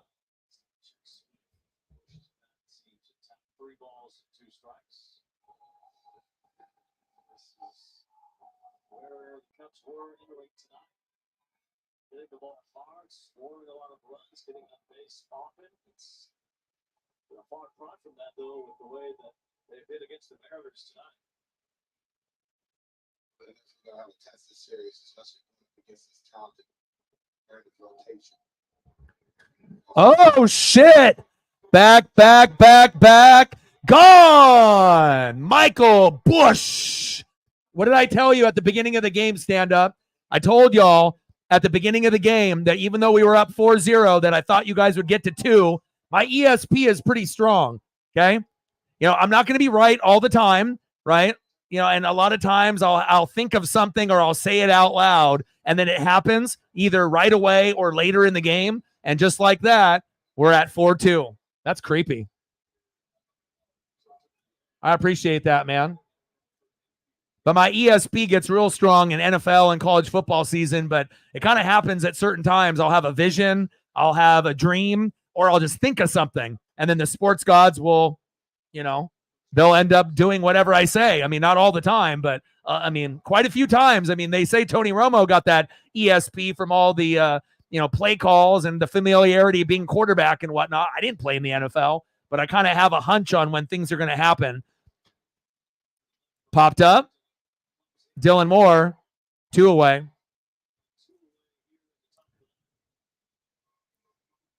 But again, I've watched thousands of baseball games, and, sometimes I'll be right, sometimes I'll be wrong. I'm not going to be right all the time, but I feel my ESP is stronger than any streamer on YouTube. Like, if you go and watch other streamers and their predictions, I feel mine come true a little bit more than the others. And even compared to people on TV, ESP is strong, but my mom's got it too, though. So I don't know if it's just, in the family type of thing. We have family of Yakuzas and ninjas. So my ESP game is strong.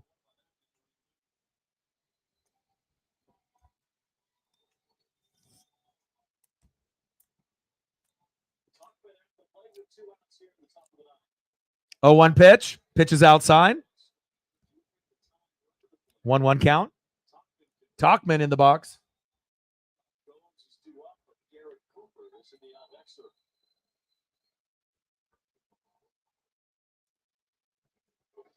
Big swing and a miss. 1-2 count.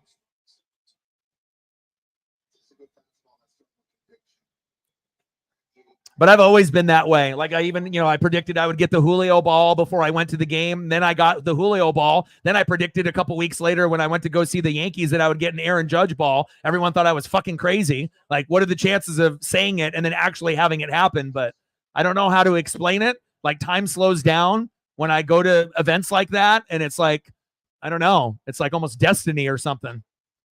Popped up, foul.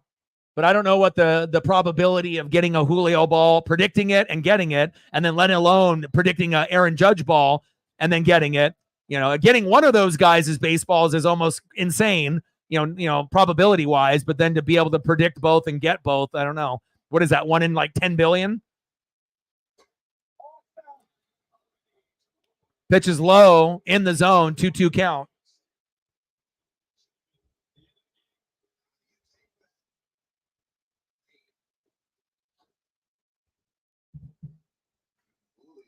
Yeah, Sam Laporta. I told you. I was trying to give you a chance there, but I didn't know that Mark Andrews was going to go down. But you still ended up winning the chip, though. Flip to first.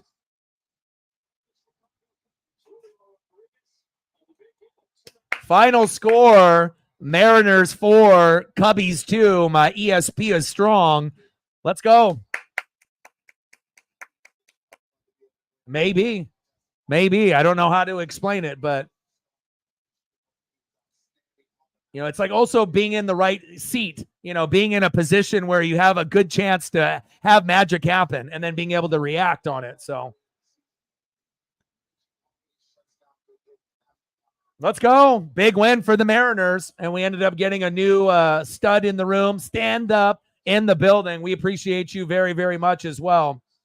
And we'll be back tomorrow. I got to go take my pup for a walk and eat some dinner. But nice for the Mariners to get a dub. And the Cubbies, again, I don't think we're going to sweep them whatsoever. And we'll have a good matchup tomorrow. Same time, 6:30 Pacific. And I appreciate every single one of y'all.